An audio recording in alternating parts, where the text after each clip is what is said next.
Bueno, arrancamos QR en vivo y un poco lo que recién mencionábamos, ¿no? Día 2. Día 2 de la condena a Cristina Fernández de Kirchner. Día 2 de la decisión de la Corte Suprema de que no participe en eventos electorales, de por vida, muy fuerte.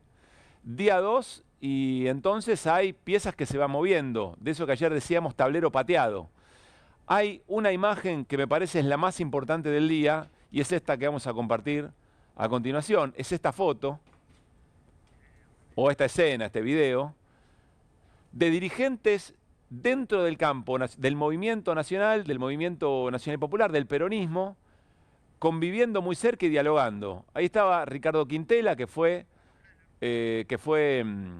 competidor de Cristina dentro de la propia elección hacia dentro del Partido Justicialista. Lo veíamos a Carlos Heller del Partido Solidario, que va a estar aquí con nosotros. Ahí está Agustín Rossi, del peronismo, con Anabel Fernández Sagasti. Está Berni, Paula Penaca, Domínguez, Solá. Antes aparecía Juan Graboy, Sergio Massa, Aníbal Fernández.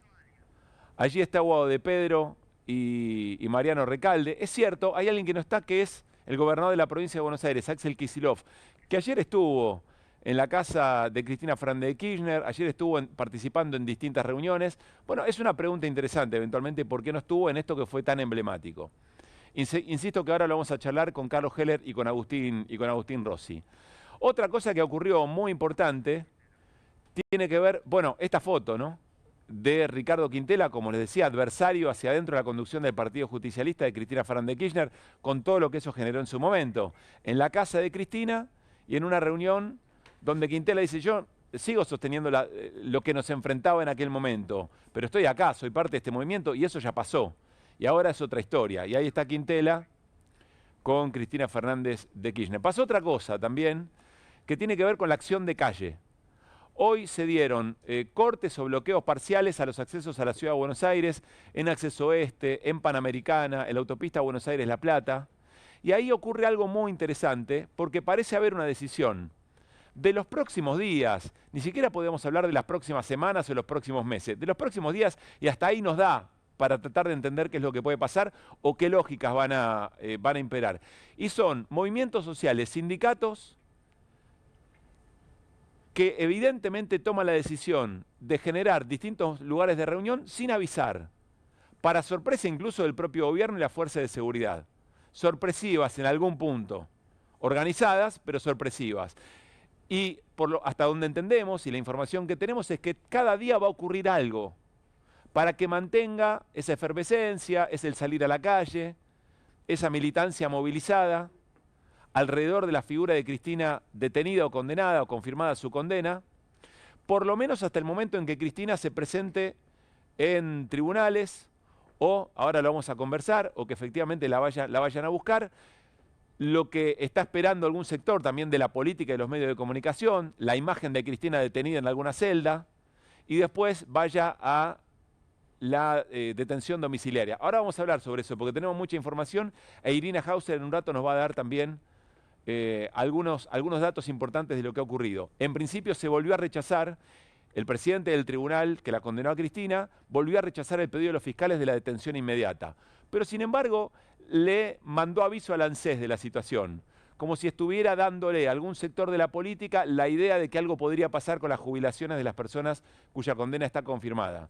Y también volvió a pedir un estudio ambiental, medioambiental. ¿De qué se trata? Bueno, ir a ver el barrio, ir a ver la vecindad de Cristina, por algo que ahora vamos a hablar y que nos parece central en esta noche. Bueno, todo esto efectivamente ocurrió. En este momento, en tribunales, hay una movilización, una vigilia. En principio iba a ser un acampe, pero hay mucha presencia policial y hay resguardo de quienes están allí organizando esa resistencia. Ahora bien, nos vamos a detener en un elemento puntual. Después de la condena, después de la inhabilitación de Cristina, después de las celebraciones que compartimos ayer en algunos medios de comunicación, brindando con champán, tazas con el fallo de la Corte Suprema, algunos equiparando la situación de Cristina con Videla, ni siquiera queremos acordarnos de eso, pero está. Bueno, parece que ahora el objetivo es otro. El objetivo es otro y tiene que ver con esto que ayer también mencionamos, y nos parece un dato político, no un dato personal, un dato político muy importante, y es la actitud con la que Cristina Fernández de Kirchner está tomándose la decisión de la Corte. Otra vez, esto es hoy por la tarde, Cristina saludando desde el balcón, con ese semblante, con una sonrisa. Bueno, también importante, estuvieron las Madres de Plaza de Mayo reunidas hoy con Cristina, bailando al compás de los cánticos de la multitud. ¿Por qué decimos que acá hay un dato político? Porque Cristina está mandando un mensaje. Cristina está diciendo, miren, yo vengo pensando en esto hace un montón. Casi que me preparé toda mi vida para esto, porque sabía que me estaba metiendo con intereses muy complicados y cuando tuve que ir a hacer mi alegato, mis últimas palabras frente a este tribunal, les dije, yo ya sé, hace 5 años, yo ya sé que la condena está escrita. Como diciendo, a mí eso no me importa, volvería a hacer todo otra vez. Como si Cristina fuera la única, probablemente, que ya empezó a leer el nuevo tablero de la Argentina y sabe perfectamente qué es lo que tiene que hacer y de qué manera tomarse la condena. ¿Mensaje político para quién? Para los mismos poderes que la encarcelaron, que condujeron a la Corte Suprema, como hemos visto, a partir de una enorme cantidad de presiones. ¿Y qué es lo que quieren? Verla humillada, verla derrotada en términos personales, no verla bailando. Les molesta mucho, ahora lo van a ver, les molesta mucho que baile, les molesta que tenga la posibilidad de salir a encontrarse con la gente que la acompaña. Les molesta que sea un centro de gravedad política y que ese centro de gravedad política en la ciudad de Buenos Aires esté demasiado cerca de todo lo que ocurra de ahora en adelante en esta nueva Argentina. Vamos a ver una sucesión de mensajes que confirman lo que les estamos diciendo. Desde la mañana temprano hasta hace un rato en la noche. Arrancamos con Antonio Laje, miren. Acá la justicia va a tener que privilegiar el beneficio de la gente honesta, no de los delincuentes. Por más vicepresidente, ya bastante con que le den la excepción de la prisión domiciliaria, ya está. Ahora, que la muden a otro lado, vos no podés perjudicar, no puede el juez aceptar que se perjudique a los vecinos. No es justo. Mirá lo que es la zona, o sea, no van a poder vivir tranquilos. Yo me imagino que vecinos y vecinas de Constitución deben tener un pliego de condiciones para mejorar su calidad de vida que se le entregarían a Antonio Laje o a cualquiera que le pueda hacer llegar el mensaje al gobierno de la Ciudad de Buenos Aires. Pero bueno, en algunos canales no se lo puede criticar porque lo de la pauta sigue funcionando y mucho. Pero más allá de eso, es claro el mensaje. Quieren sacarla a Cristina del centro de la actividad política en la Argentina. A la cárcel de Ushuaia la mandarían, al penal de Ushuaia, si fuera posible. Y ahí hay un elemento importante, es decir, están pensando y mirando de reojo, no sé si arrepintiéndose de la presión que hicieron sobre la Corte, pero mirando de reojo esta nueva Argentina y la capacidad que otra vez tiene la figura de Cristina Fernández de Kirchner de reunificar las fuerzas nacionales y populares en la vida política del presente. Y eso puede ser un peligro, que la gente vuelva a sentirse con ganas de movilizarse, de ir a las calles, de ir a votar. Puede ser un problema. Antonio Laje muy temprano, Eduardo Feynman también, miren.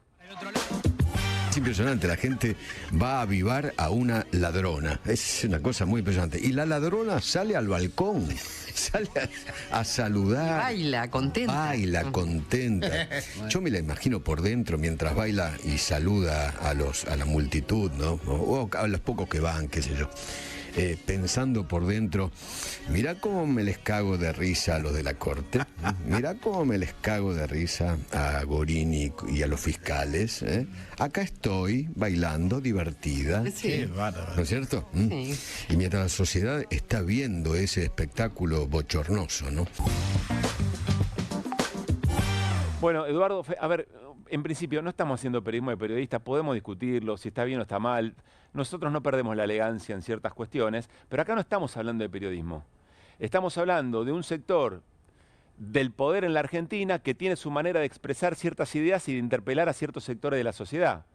Lo que está haciendo Eduardo Feynman es movilizar el morbo, la bronca, el odio, otra vez.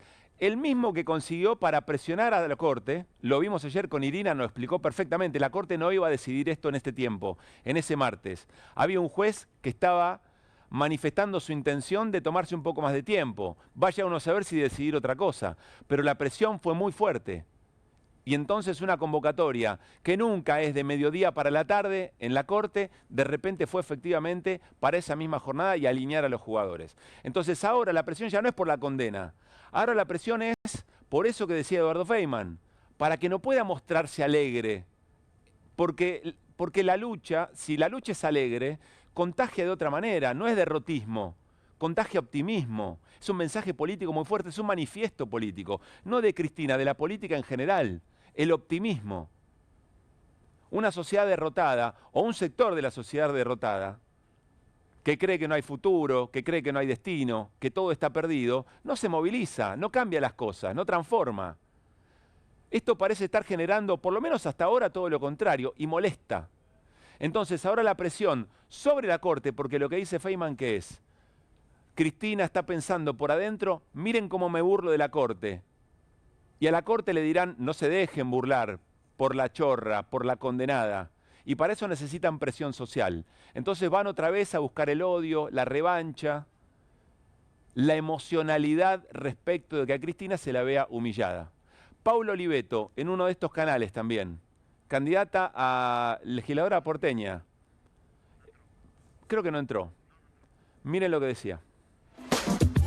Hoy sabés que están incumpliendo las normas de convivencia, porque a la noche cortan la calle, están dejando una suciedad terrible. Bueno, eso también, o sea, los gobiernos tienen que cuidar la convivencia dentro de la comunidad que gestiona. Está bien, está diciendo Gustavo que los jueces lo van a tener en cuenta sobre su lugar de detención. Mientras tanto tenemos 5 días y ahora viene el fin de semana. Entonces la gente no tiene nada que hacer. ¿Qué vamos a hacer? Vamos a ver este espectáculo. ¿Vos sabés lo que va a hacer Constitución? Recordemos cómo eran los fines de semana en la Recoleta cuando ella fue lo del los copitos. Es muy gráfico, es muy lineal. A ver si entendemos. La mitad de la República Argentina está absolutamente segura de que hay una proscripción a la líder más importante política de la democracia a este tiempo. Y a Paula Oliveto lo que le preocupa es cómo van a quedar las calles de Constitución durante el fin de semana largo. Se explica sola la situación. La preocupación es esta imagen. Esta imagen y la cercanía de Cristina Fernández de Kirchner y su capacidad de movilizar permanentemente. No es lo mismo si está en el Calafate, no es lo mismo si está, no sé, en el medio de un campo como para que ningún vecino se moleste de que efectivamente allí está Cristina. Es la realidad de la política argentina. Con esto convivimos cotidianamente. Convivimos con las políticas públicas de este gobierno, cuyo antídoto probablemente sea esta movilización o los espacios políticos que se vayan a conformar a partir de este episodio. Finalmente, hace un rato nada más, Luis Majul, en la misma línea. Atención, el Ministerio de Seguridad, a través de Patricia Bullrich, según fuentes muy confiables, le pedirá al juez Gorini y a los demás jueces de ejecución que en caso de decidir el arresto domiciliario de Cristina Kirchner no sea allí, en esa casa de San José y Humberto Primo. Repetimos, el Ministerio de Seguridad, a través de Patricia Bullrich, le pedirá a los jueces de ejecución que en caso de decidirse por el arresto domiciliario de Cristina Kirchner no sea allí, en ese departamento de San José y Humberto Primo, Débora. Sí, yo tengo una una información en el mismo sentido y es muy interesante de las razones, dalas por favor. Las razones. Primero, razones de seguridad. Primero, razones de seguridad. Es un lugar muy inseguro, muy despojado. Puede pasar cualquier cosa. Está en una esquina y puede pasar cualquier cosa desde cualquier lado. Y la segunda razón es que los vecinos están presionando mucho para que Cristina se vaya de ahí. En otro momento de nuestra historia sería realmente una suerte de comedia, un sketch de cha-cha-cha, de ese humor absurdo.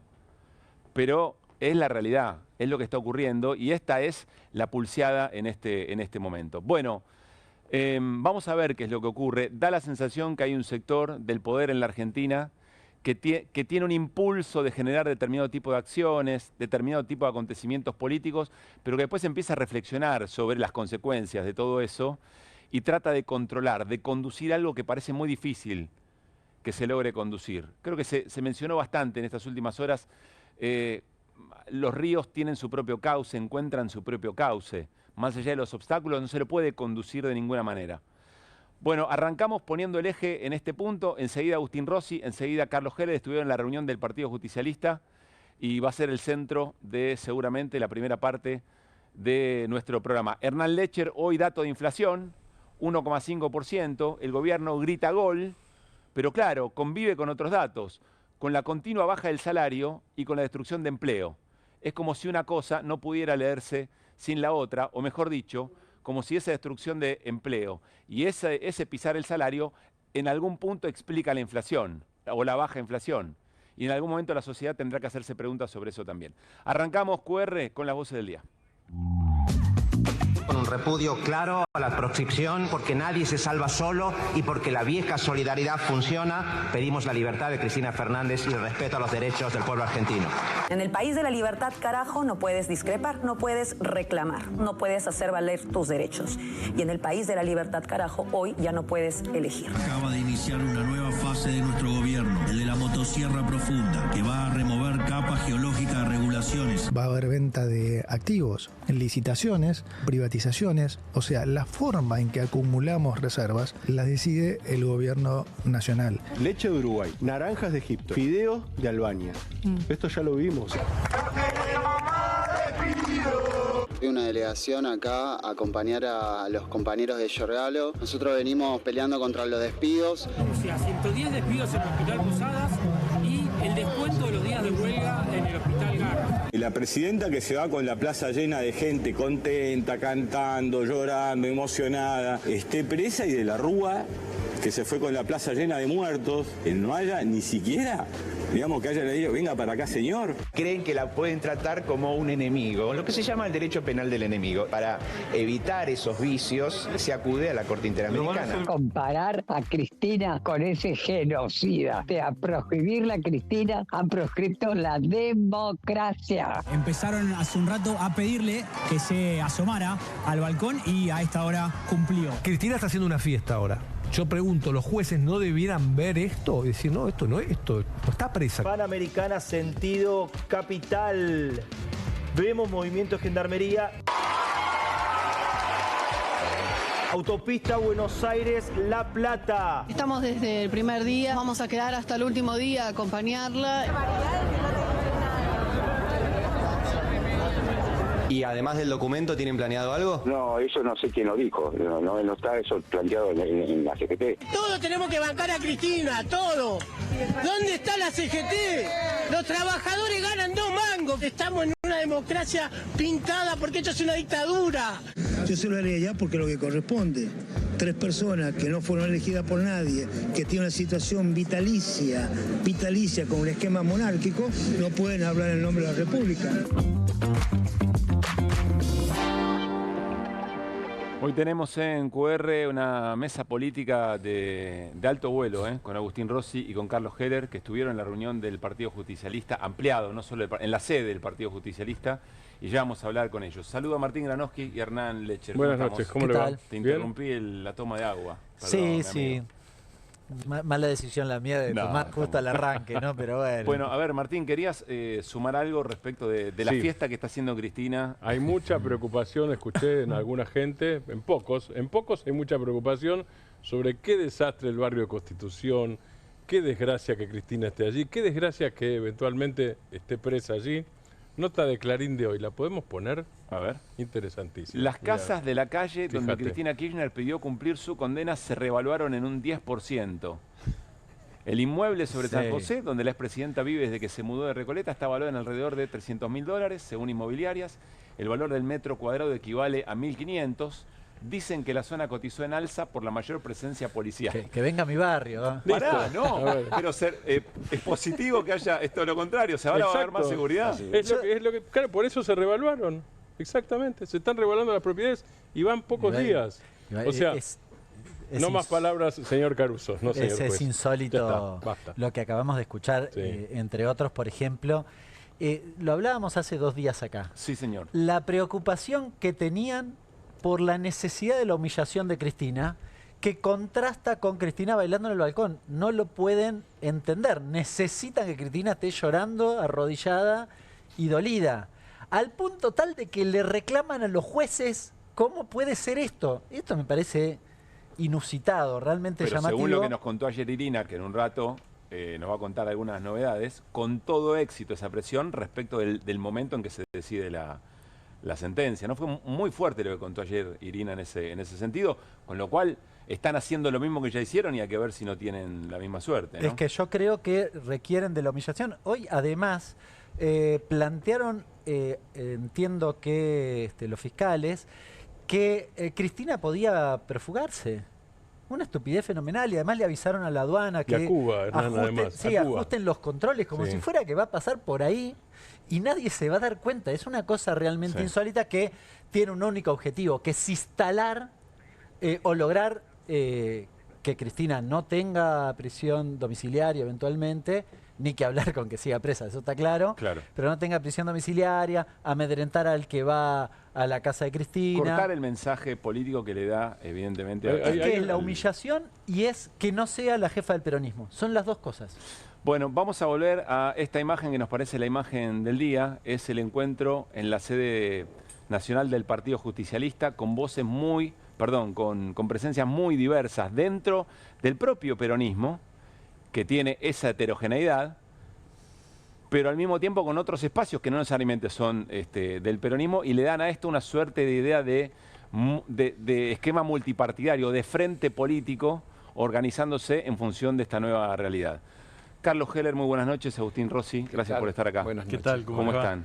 Ahora nos vamos a meter en esto, pero quiero que nos compartan su mirada sobre lo que estamos conversando recién. La presión sobre que Cristina no esté ahí, la indignación con que baile, con que se muestre Yo con contenta. vos lo hablé el otro día, creo, ¿no? Que decía que les podía salir mal. Sí. Y que, ¿te acordás que mi primera reacción dije, para él le sale mal, ¿no? El tema. Y es un poco lo que le está sucediendo. ¿Qué quiere decir salirle mal?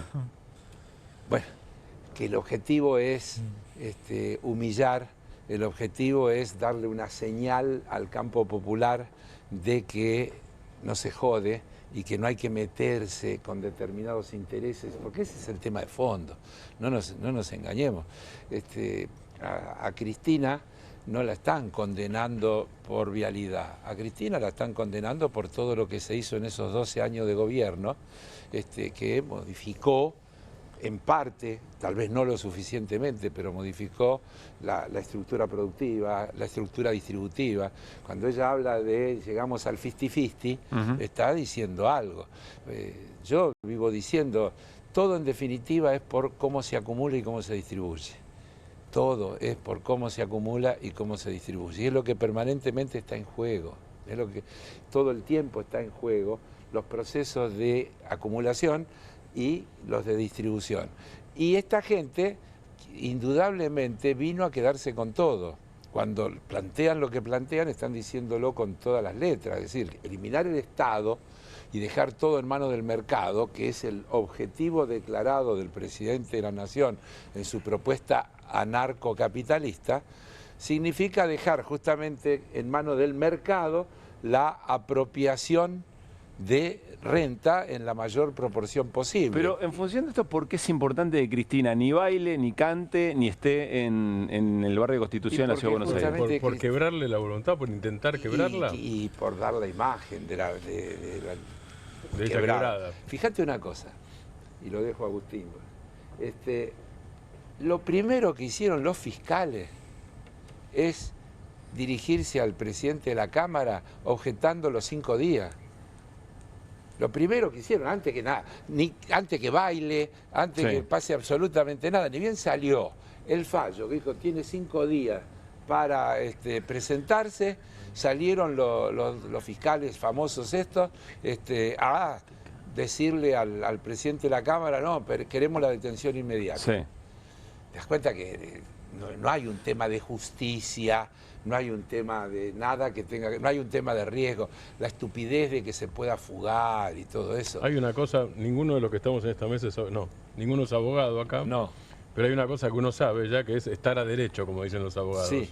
Que es ir cuando te citan de testigo, ir cuando te citan de imputado. Y fue todas las veces. Todas las veces. Un día fue 8 veces. De hecho, un día fue 8 veces. Sí, porque la citaron 8 veces. Pero también es estar dijo, en exceso a derecho. Eso pero casi, también habló, claro, cuando habló antes de ayer o ayer, y hizo la comparación con Rodríguez Pepín, Simón, sí. con Pepín, y dijo la derecha, usó un término bien descalificativo, es la que se va afuera. Nosotros estamos acá, yo voy a cumplir con todo, ajustado. Estamos hablando del derecho. jefe de la mesa judicial de Sí, Macri, señor. que estuvo más de 3 años en Uruguay. Agustín, Derecha mafiosa. ahí no me ¿coincidís? salía la ¿Qué palabra. estás viendo en esta escena? En lo último No, estábamos yo creo que conversando. lo que le molesta fundamentalmente es la relación de Cristina con la gente. Digamos, ¿no? La gente la quiere a Cristina porque Cristina tomó una cantidad de decisiones que favorecieron la vida de la gente. Generó la asignación universal por hijo, había paritarias libres y las paritarias libres generaban recomposición permanente del poder adquisitivo del salario. Impusimos la movilidad jubilatoria por una ley que permitía la actualización permanente de las jubilaciones y pensiones por una ley. Antes lo hacía por decreto el presidente cuando quería y como quería. Se generaron cientos de miles de puestos de trabajo. Acuérdémonos esa frase que tenía Cristina, que Cristina decía que Néstor tenía más desocupados que votos, porque había sacado el 22% de los votos y era el 26% el índice de desocupación cuando asumió Néstor Kirchner, industrializó el país. Bueno, generó una cantidad de cuestiones que fueron beneficiosas para la mayoría de los argentinos. Entonces eso generó un sentimiento de cariño para con la gente. Yo estuve hoy a la tarde, hoy recién antes de venir para acá, estuve un rato ahí charlando con los compañeros, no iba a ver a Cristina, pero charlando con la gente, con los compañeros que están allí. Lo que se ve es un profundo sentimiento, digamos, ¿no? Una cosa de mucha intensidad, ese sentimiento de los que están allí con Cristina. Entonces está todo el mundo, no sé si fueron, digamos, ¿no? Está todo el mundo en silencio en general, sin que pase nada, digamos, ¿no? Hasta que ella sale al balcón y ahí empieza la fiesta de alguna manera. Entonces, me parece entonces, que el objetivo es evitar ese vínculo, o que para ese mí vínculo activo... tratar de deteriorarlo, digamos, ¿no? Me parece que es tratar de alejar la Cristina de la gente o ese tipo de cuestiones. Pero ese vínculo no se va a deteriorar, ese vínculo es un vínculo muy intenso. Y lo otro es que la verdad que ya a esta altura de la vida podría entender la derecha gorila antiperonista en la Argentina de la manera que está hecha Cristina, ¿no? Porque es una mujer que ha sobrellevado una cantidad de circunstancias. Cristina asumió, recorrido rápido, 10 de diciembre del 2007. En marzo teníamos dado vuelta el país con la 125. Y ahí empezó el primer cartel Cristina Yegua, ¿no? Perdimos las elecciones del 2009. En el 2010 muere Néstor. Asumen en el 2011 con una elección enorme, con el 54%. En febrero, marzo, ya teníamos cacerolazos en la Argentina. La situación de su hija, una cantidad de cuestiones que ella fue sobrellevando con una fortaleza inigualable. Y además sigue disfrutando. Porque esto yo creo que es lo que le molesta, digamos, ¿no? Disfruta como debería disfrutar cualquier ser humano normal del cariño que tiene la gente para con ella, independientemente de que debe tener una mezcla de dolor, injusticia, bronca, todos esos sentimientos superpuestos producto de un fallo claramente arbitrario. Entonces lo que están buscando y lo que se les nota claramente esto. Yo estuve en Rosario porque me parecía que había que quedarse en Rosario. El lunes y martes estuve en Rosario. Que hubo una movilización todos saben la muy relación que importante tengo también con Germán Martínez. Germán estaba acá en Buenos Aires, yo me quedé en Rosario y hoy invertimos, ¿no? Pero la relación que genera Cristina con el conjunto de la sociedad es muy fuerte. Y el lunes a la noche, nosotros hicimos un acto en la Plaza San Martín, el lunes, una concentración donde circuló la palabra, había muchísima gente. Después del acto volví a mi casa y hice un poco de zapping y vi los canales, los otros canales, digamos, ¿no? Y claro, y ahí yo digo, estos tipos son los nietos, los bisnietos de los que pintaron Viva el Cáncer. Vos sabés que digamos, creo que el mismo odio, digamos, ¿no? Esta cosa obscena de sacar una botella de champán y festejar en un estudio de TV, de reírse, de abrazarse como si hubiese hecho un gol a Argentina. Una vergüenza la obscenidad, pero una vergüenza no para nosotros, para ellos mismos. La derecha es vergonzosa, esto es lo que tiene, y el odio que tienen es inigualable. Por eso digo, me asocié cuando en Argentina, en 1952, cuando murió Evita, viva el cáncer, digamos, ¿no? Cuando terminó esa reunión, durante la cual se conoce el fallo, conversamos inmediatamente, Carlos. Yo te decía, che, está pasando esto, y vos tiraste la frase, viva el cáncer. Así es. Se hizo un silencio porque ahí entendimos que era lo que estaba pasando, lo que... Así es. ¿Qué tenés ahí que estás chusmeando? Claro, estoy ordenando mi archivo. Sí. Y me aparecen cosas, porque esto realmente me apareció hoy y dije, lo llevo. Esto es una nota del 17 de marzo del 2001, del diario Clarín, que se titula Las 28 medidas de López Murphy. Primero, para los que no lo saben, recordemos que López Murphy duró una semana o 10 días, sí, 10 días casi no asumió ministro de Economía, por el recorte del presupuesto universitario. Pero por la respuesta de la gente, claro, por lo que pasó en la calle. Bien. Voy a... Cuando asumió, Festival de los Mercados. Lógico. Vuelan los mercados, vuelan las acciones, pero cuando volvió a Chile de una reunión del BID le dijeron no son más ministros. No son, claro. Sí, pero cualquier parecido con la realidad es pura coincidencia. ¿O no? Las 28 medidas de López Murphy se titula la nota del diario Clarín de, insisto, 17 de marzo del 2001. Títulos, para no leer toda la nota. La mayor parte del ajuste es recortes a los fondos docentes. La tijera también pasa fuerte por las universidades. Vamos tildando. Dan de baja dinero para profesores. Rebaja del salario familiar. Postergación en las jubilaciones. Anulan pensiones del Congreso. Pensiones del Congreso no para los congresistas, pensiones que los congresistas tenían, claro, para darle a gente con necesidades. Menos becas estudiantiles. Quitan planes a inteligencia, 30 millones de pesos en aquel momento. Achiques en programa de salud. Recorten los retiros de la Fuerza de Seguridad. Racionalización en la ANSES. Poda en otros gastos nacionales. Sin subsidio al gas patagónico. Las provincias recibirán menos. Pagarán IVA de 15% el cine, el fútbol y la televisión por cable, que hasta ese momento no pagaban. Empezarán a pagar ganancias las cooperativas y las fundaciones. Quitas de subsidios a la Patagonia. Los tabacaleros sin apoyo. Proyectan reducir 40.000 empleos en el sector público. Preparan una mayor flexibilización con otra reforma laboral. Las privatizaciones que vienen. ¿Querés que siga? No hace falta. ¿Esto de la semana pasada dijiste? Claro, por eso te estoy diciendo. Bueno, solo 24 años pasaron, nada más. Lo que te estoy diciendo es que es el programa permanente de los que quieren construir otro tipo de país, otro tipo de sociedad y otro tipo de acumulación y distribución de la riqueza. Es así de claro.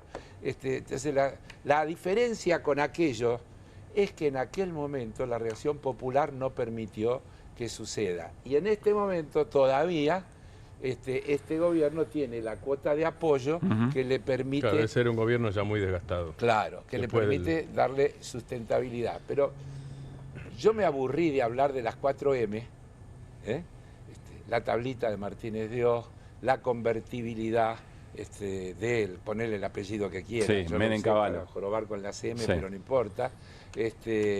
El macrismo con el endeudamiento y ahora Milei. Los ejes de todos esos modelos son siempre los mismos. Y el objetivo es siempre el mismo. Yo diría, acá hay dos diferencias.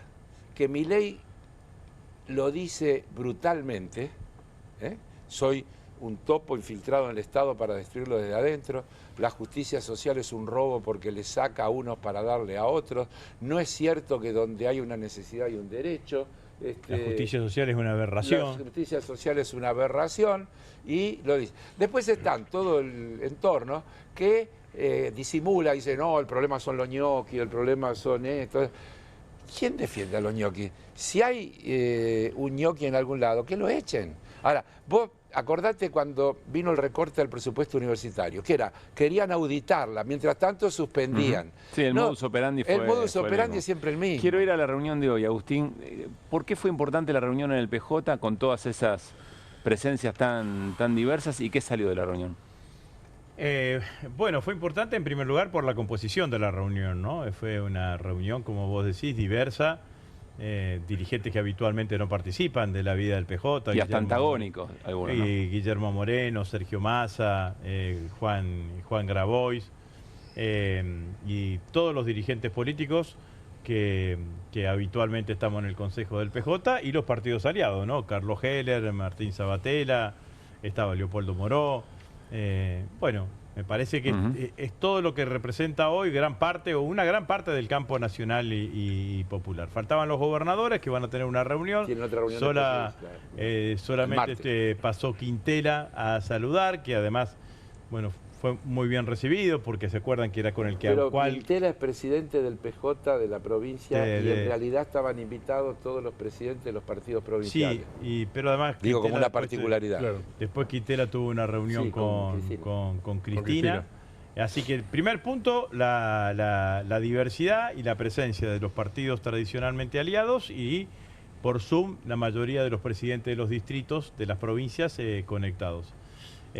Segundo punto, bueno, se analizaron una cantidad de temas.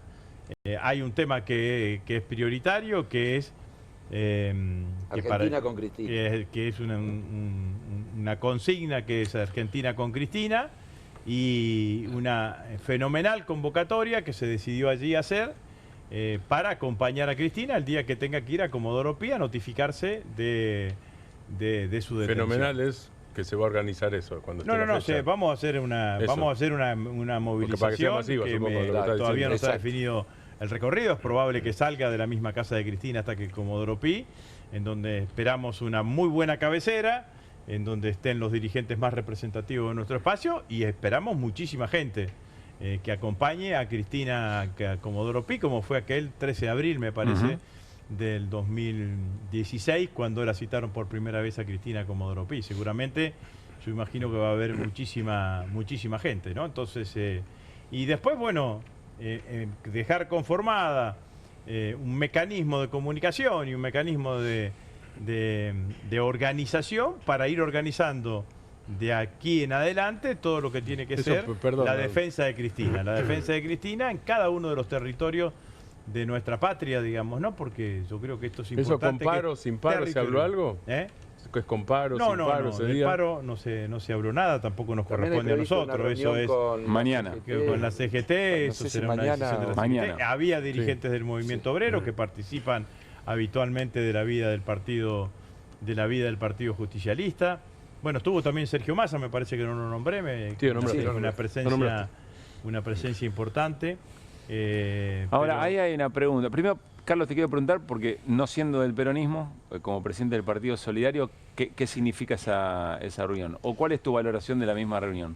Bueno, es algo que personalmente, y a Agustín le consta, reclamo desde siempre, así que diría que es una buena noticia. El reclamo de la convocatoria a los partidos aliados. Que el funcionamiento regular del espacio frentista, de donde nadie cuestiona el liderazgo y la trascendencia que tiene el principal partido, que es el Partido Justicialista, pero donde exista la posibilidad de la participación orgánica, regular, del resto de los partidos y movimientos sociales que componemos lo que es este frente. Alguien podría pensar, si esto hubiera ocurrido más regularmente, quizá Milei no sería presidente. Bueno, es contrafáctico, digamos. No, me parece que esa... Reaccionaron los dos iguales. Que salió el periodista de adentro, pero está bien. Y a ustedes los dirigentes. Esa situación es lo que sí está claro que me parece que estamos ante un hecho de magnitud histórica. La principal dirigente del principal partido de la oposición está proscripta, es la presidenta del principal partido de la oposición, del Partido Justicialista, fue 2 veces presidenta, una vez vicepresidenta, y me parece que este hecho histórico para la Argentina, que convierte a la democracia argentina, las acerca más a las democracias fallidas que estuvieron entre el 55 y el 73, me refiero al gobierno de Frondizi, el gobierno de Ilia, con el peronismo proscripto y con Perón en el exilio que a una democracia como teníamos hasta ¿No es ahora, una que era exageración? Yo entiendo sin que proscripción. hay una democracia que evidentemente con estas decisiones está Bueno, la muy tocada. la Pero compararlo con dictaduras proscribir, perdón, al principal referente del espacio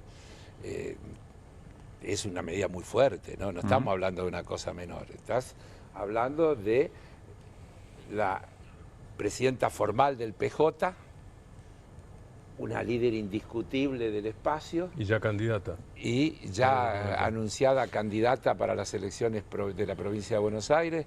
Es fuerte, porque la democracia tiene que ser sustentada con acciones continuas. Insisto, vos tenés testimonio de mis primeras reacciones. Yo te dije, por ahí le sale mal, porque genera esto, que algunos que discutíamos, que con matices y cosas, nos ponemos todos de acuerdo en que hay que aunar fuerzas, hay que tener un objetivo común y que tenemos que trabajar por esos objetivos Carlos, comunes. yo eso lo entiendo y está claro que frente a una decisión de tanto impacto, a un patear el tablero de estas características, hay una primera reacción de comunidad del espacio. Ahora tienen que empezar a tomar decisiones que son bravas, por ejemplo, las estrategias electorales. Están a la vuelta de la esquina. En los tiempos que correspondan. Hoy se quedó claramente que había tiempo de estrategias y justamente quedamos que eso tendremos que discutirlo después que pasemos esta situación. Pero tienen confianza en que no va a volver a ocurrir una defraudación hacia las militancias, hacia los votantes. A ver, lo que nos pide hoy la... No, es la misma defraudación respecto a lo que fue el gobierno, de cómo funcionó el espacio durante el gobierno de Alberto Fernández.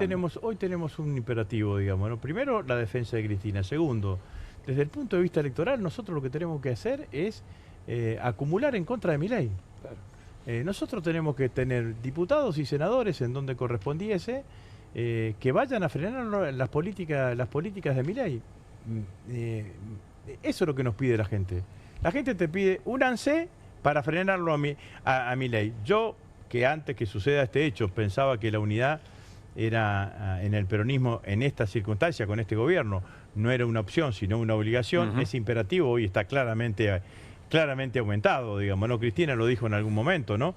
La unidad no te garantiza el éxito, la derrota te garantiza la división te garantiza la derrota. Entonces lo que nosotros tenemos que hacer, y ahí sí se verá si los dirigentes estamos a la altura de las circunstancias, de la dimensión del desafío histórico que tenemos, y si seguimos un poco el ejemplo de la fortaleza que tiene Cristina. Entonces allí tendremos que conformar las listas de la mejor manera posible, pero con una garantía. La garantía que hay que tener es que los compañeros que vayan a estar en esas bancas vayan a defender los ideales del proyecto y oponerse a Milei. No puede haber espacio para los Cuader de la vida, los Caumau Espíndola de la vida. Para eso, digamos, tenemos que trabajar y construir.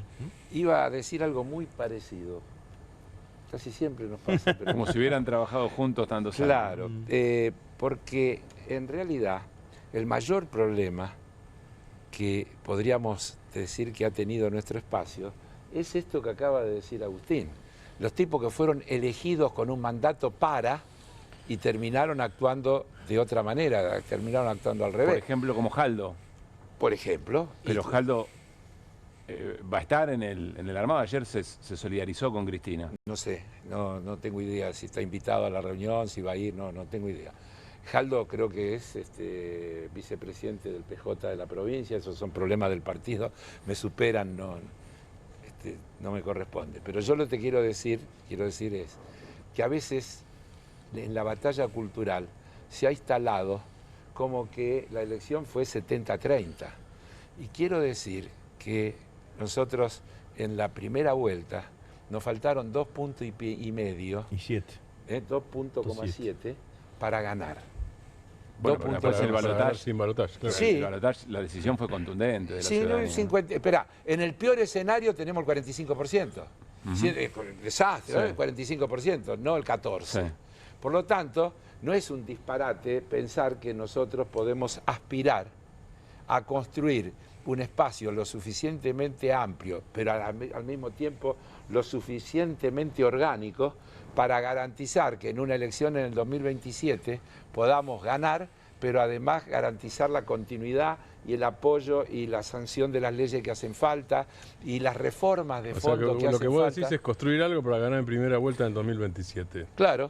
Ese es un debate que el peronismo tiene que dar, claro, digamos, ¿no?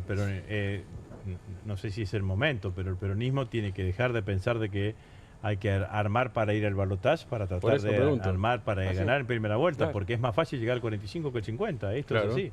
El balotaje es una trampa que condena siempre a los partidos, a los movimientos nacionales y populares. En todo el mundo es así. Entonces, en todo el mundo es claramente así. Entonces, nosotros tenemos que construir una propuesta política que gane en primera vuelta. Yo entiendo las etapas, entiendo que es un momento, primero que es un escenario muy novedoso, estamos en el día 2, digamos, ¿no? De algo que parece haber cambiado por completo la propia lógica de los escenarios. Y entiendo que el momento ahora es la resistencia y cómo planificar esa resistencia. Ahora, más temprano que tarde va a empezar esta conversación. Pero más temprano que tarde, Pablo. Vos no querés entender, porque yo entiendo tus ansiedades. Dame grabo, Juli. Yo entiendo tus ansiedades. No son las mías. ¿No? Bueno. No, hay ansiedad periodística, sí, pero también hay observar qué es lo que viene pasando en el funcionamiento de este campo nacional. Más allá de las opiniones particulares que se pueden vertir en la reunión de hoy, lo que acordamos es que había tiempos y dijimos, ahora el tiempo es la defensa de Cristina, la gran movilización para el miércoles, hacer todo para proteger hasta la integridad física, te diría yo, de Cristina. Y acompañarla con toda la fuerza, y por eso el gran objetivo es cómo se trabaja de acá al miércoles para la mayor movilización. Y después nos volveremos a juntar y volveremos a hablar, y los tiempos electorales son totalmente condicionadores de que hay que tomar decisiones, porque tenés fecha, no te dan chance. Por lo tanto, eso va a pasar indefectiblemente. Solo agrego el elemento de que la propia Cristina, ya conociendo su condena, bajó un mensaje. Basta de embromar con los lugares en las listas y demás. Y ella misma dio un mensaje en términos de construcción electoral. Se atajaba Heller porque sabía que íbamos a compartir con ustedes esta palabra de Juan Grabois cuando salió de esta reunión, que dice algo fuerte, más allá de lo que pese su palabra dentro del conjunto. Escuchen. Hay que llamar a la abstención. Hay que llamar a la abstención. ¿Y eso no deja los lugares vacíos? Mira, yo viví el 2001. En el 2001 ganó la abstención. Un par de meses después, ¿saben lo que pasó? El Poder Ejecutivo decretó el estado de sitio. Un gobierno corrupto que ganó las elecciones con el eslogan de la transparencia, ¿no? Después metió la Banelco. ¿Se acuerdan quién era la ministra de Trabajo? Patricia Bullrich. Eso es, Juan hizo una propuesta hoy y lo planteó como propuesta. Esto mismo que dijo, y lo dijo, es una propuesta para que se debata y demás. Bueno, nadie dijo... Sí, hubo otras opiniones. Hubo otras opiniones. Sergio Massa claramente dijo, no, me parece que no es el camino. Todo en términos muy respetuosos. Hay que leer los momentos, ¿no? Déjame aclarar eso, porque la reunión fue en un clima bárbaro. No, digo, porque si no... Sí, pero en el 2001 no solamente ganó la abstención, perdió de la Rúa. Perdió el oficialismo. El peronismo tenía mayoría en ambas cámaras. Tenía el presidente de la Cámara de Diputados, el presidente provisional del Senado, había renunciado el vicepresidente en ese momento. La imagen de la Rúa era 10%. De la Rúa diciendo yo no competí en estas elecciones. Cavallo, que estaba, era el ministro de Economía, había ido con su propio partido a las elecciones.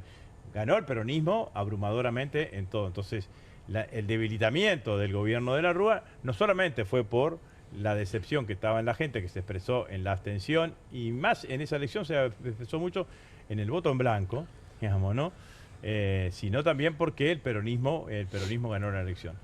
Pero hay otros ejemplos de proscripciones, y yo creo que cuando uno mira hacia atrás, a mí respetuosamente, esto lo digo porque yo creo que Juan lo dice con la mejor buena intención, el escenario es el más parecido al 73.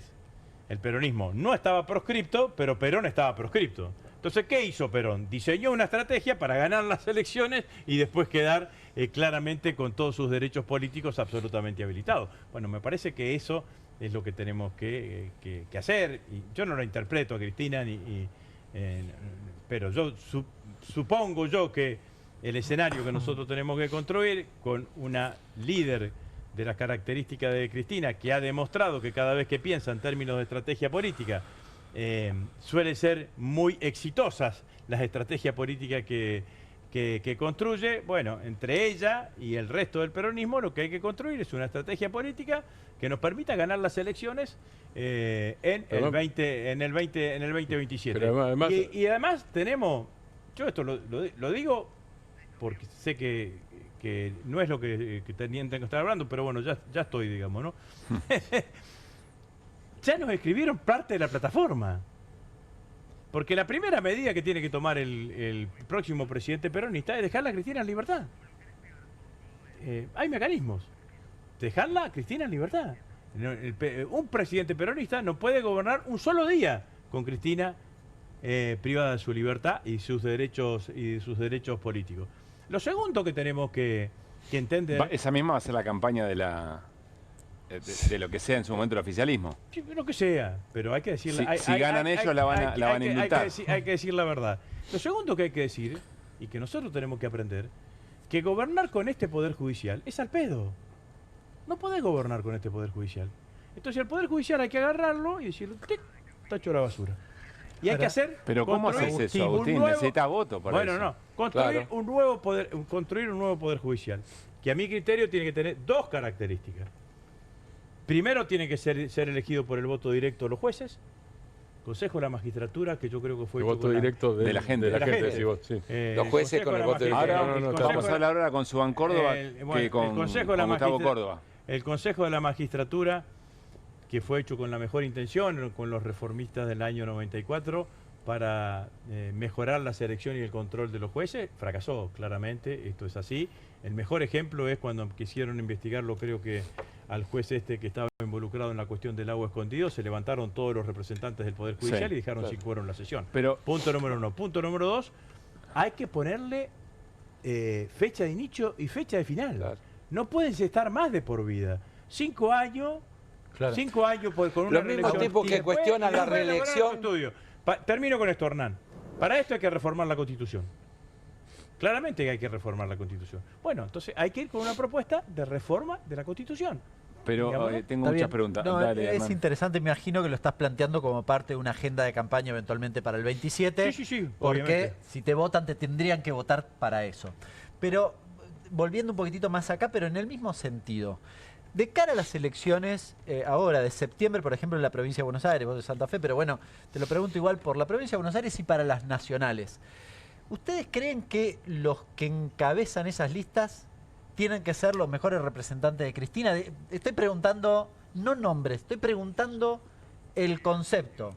¿Cuál es el candidato? Si el candidato es, o la elección lo que refleja es el ataque contra Cristina, probablemente eso esté atravesando también la lista. Yo creo que la cuestión de la libertad de Cristina y la defensa de Cristina va a atravesar todos los hechos políticos, incluyendo la conformación de las listas y incluyendo las elecciones. El otro día le decía en una reunión de los compañeros en Rosario, no debería haber ninguna reunión del peronismo en ámbitos electorales o no electorales que no empiece pidiendo por la libertad de Cristina y que no termine pidiendo por la libertad de Cristina, digamos, ¿no? Entonces, claramente que eso va a tener claramente un perfil predeterminado, no solamente en el que encabeza la lista, sino en todos los que la integran, porque en esto vamos a tener que estar sobre esto, Carlos, pero tiro una todo. pregunta. Hay que armar un frente lo suficientemente amplio como para ganar la elección, pero al mismo tiempo eso condiciona lo profundo del programa. Por lo que vos planteás, ¿para ahora o para el 2027? No, en función de lo que plantea el propio Agustín, la discusión política que viene. Pero la amplitud no es enemiga directa de la profundidad. Yo no creo que Agustín esté hablando que hay que hacer un frente con cualquiera. Hay que hacer un frente con los que pensamos parecido, con los que tenemos coincidencias básicas, aunque tengamos algún... Pero yo hago un repaso de las caras que vi ahí y a una reforma de la Constitución para una modificación del poder judicial, no sé si están todas las manos. Pero bueno, ese es un debate que todavía el peronismo no se dio. Claro. Digamos, no, esto es así. Lo trajiste vos. No, pero claramente lo traje yo porque es lo que pienso. Y porque además estamos viendo ahora la experiencia de México, ¿no? Nosotros intentamos, a ver, nosotros con Cristina intentamos las 5 leyes de democratización de la justicia. 4 leyes y media a la semana habían sido declaradas por inconstitucionales. Entonces, ¿qué podés hacer con este? Todavía me acuerdo, Agustín, que te crucé cuando estabas con el paquetón y me dijiste, me voy a la playa y digo, ¿qué haces con ese paquete? Y me dijiste, soy ingeniero y tengo que estudiarlo. Vos te das cuenta que los mismos tipos que cuestionan la reelección para cargos electivos aprueban los mandatos de por vida del Poder Judicial, que es una locura. Porque el diagnóstico lo entiendo, me interesa el debate político que se viene. Pero solo puede funcionar. Lo va a tener que debatir, Claro. y además ya han puesto, porque esta decisión también pone en un lugar al peronismo dentro del sistema político. Esta es una decisión, bueno, primero, yo tengo muchísimos compañeros a los cuales respeto, dirigentes a los cuales respeto, que abrevan la avenida del medio. Les ha quedado un callejón finito, digamos, ¿no? Claramente que esta situación es una situación que polariza el sistema político, polariza más aún de lo que estaba polarizado todavía, el sistema político, el sistema político en la Argentina, digamos, ¿no? Y al peronismo también lo ha ubicado en un lugar, no es lo mismo.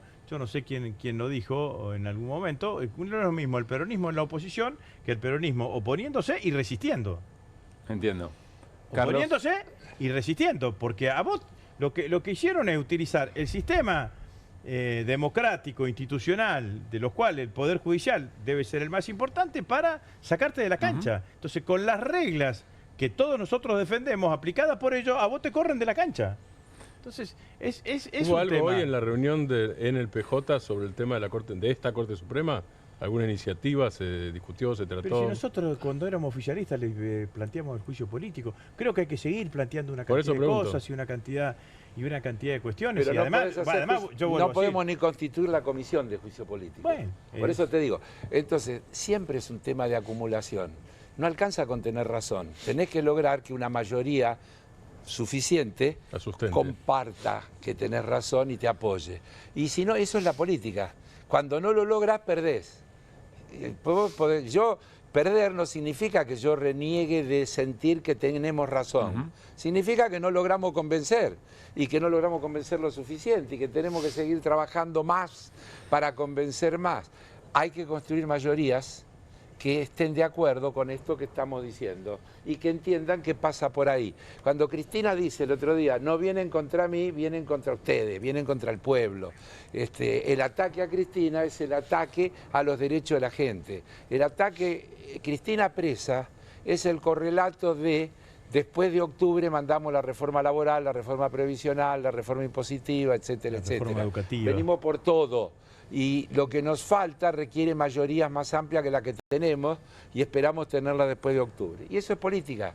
Y ahí tenemos que trabajar más y poner en orden de prioridades, y creo que en ese sentido hay que leer el tema de cómo se arman las listas, porque en algún momento, indefectiblemente, hay que sentarse a armar las listas.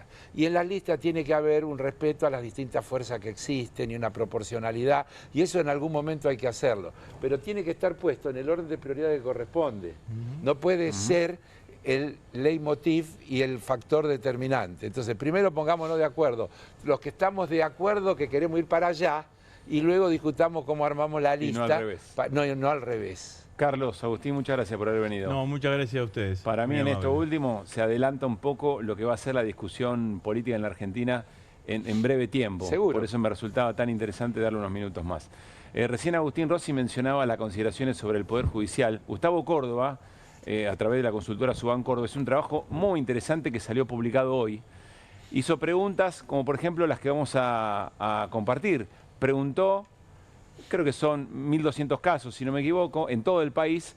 ¿Usted le genera o no le genera dudas de que la justicia condena a Cristina Fernández de Kirchner a un mes del cierre de las listas en la provincia de Buenos Aires? 51,7% dice que no le genera dudas, el 45,4% que sí, pero me parece que la más importante es la primera, a ver si podemos acomodarla, que tiene que ver con si consideran culpable a Cristina o no.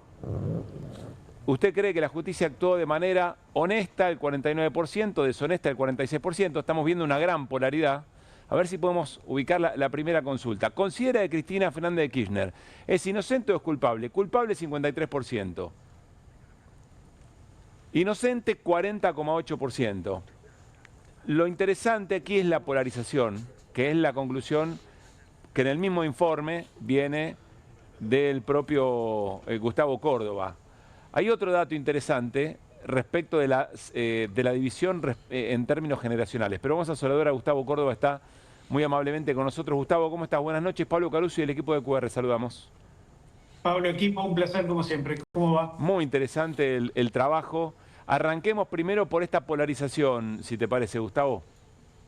Bueno, imagínate el clivaje que nosotros los politólogos por ahí utilizamos el concepto para explicar la fractura política de una sociedad, equivale a decir que hoy el kirchnerismo, antikirchnerismo, es más eficaz que nunca. Por lo tanto, la polarización es mucho más profunda, está mucho más consolidada que antes. Y de alguna manera, lo escuchaba recién atentamente a Agustín Rossi, plantear lo que voy a plantear ahora, ¿no? Que hoy los grandes perdedores han sido los sectores moderados, porque lamentablemente la situación política en la Argentina se ha puesto en los extremos.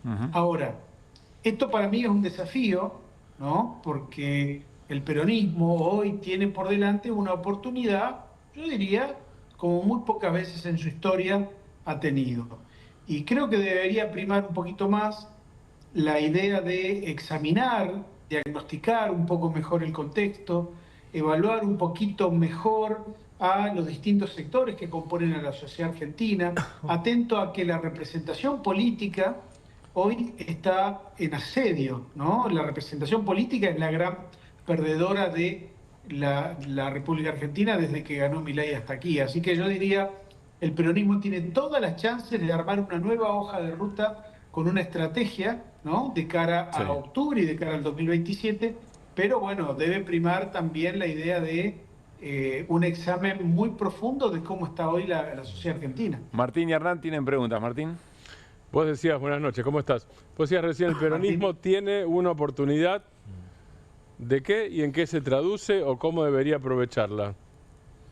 En detalle. Básicamente, hace rato no vemos a todas las tribus del peronismo unidas bajo una misma idea o bajo el mismo concepto, ¿no? La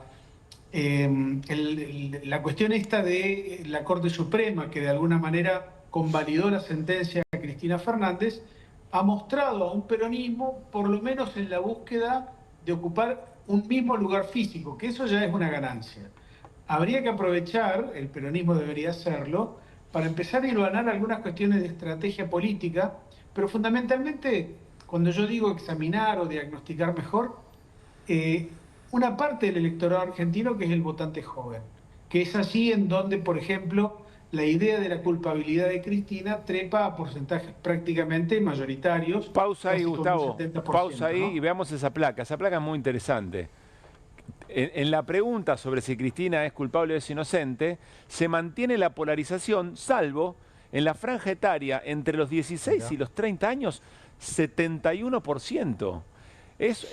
Va mucho más allá. Digamos, acá no hay margen de error posible. Digamos, acá hay un dato muy claro. Gustavo, seguí, pero me parecía muy importante graficar lo que estabas diciendo.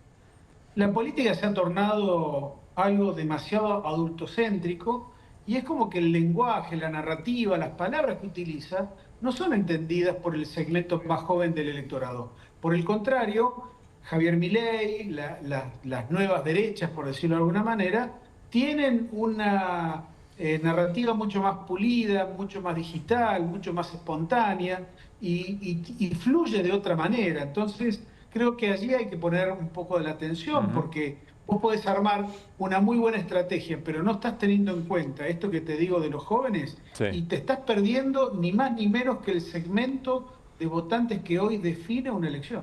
Hernán. Gustavo, ¿cómo estás? Buenas noches. Te pregunto, en sintonía un poco con lo que decía Martín recién, pero específicamente respecto de algo. A ver, cuando vemos los resultados electorales, vemos que el 50% de la gente no va a votar. ¿Es suficiente que se junte el peronismo para seducir en parte a ese segmento o no? ¿Qué es lo que está demandando ese no votante en este momento? Primero, la ausencia de alternativas, el sentimiento que quizás con el voto no hay ningún cambio. ni se produce ninguna situación favorable. Entonces, imagínate que ese votante que antes, frustrado, ¿no?, aunque sea iba a votar y te dejaba un voto en blanco o te dejaba un impugnado, hoy ni siquiera se molestan en ir a votar. Miren, les voy a dar un dato de la encuesta que no hemos publicado, que lo vamos a publicar seguramente en los próximos días. Le preguntamos a la gente si prefiere el voto obligatorio o el voto voluntario. 65% voto obligatorio, 35% voto voluntario. Y es un datazo, déjenme decirles por qué. Porque de alguna manera puede ser predictor ese 65% de un techo electoral a la participación electoral que tengamos en octubre. Claro. Ojalá me equivoque y vote mucha más gente. ¿Cómo se compara manera, con otros momentos? O esa misma pregunta en otro momento, ¿hay algún registro para saber si aumentó? Sí, nos daba 75 y en algún caso nos llegó hasta el 80%.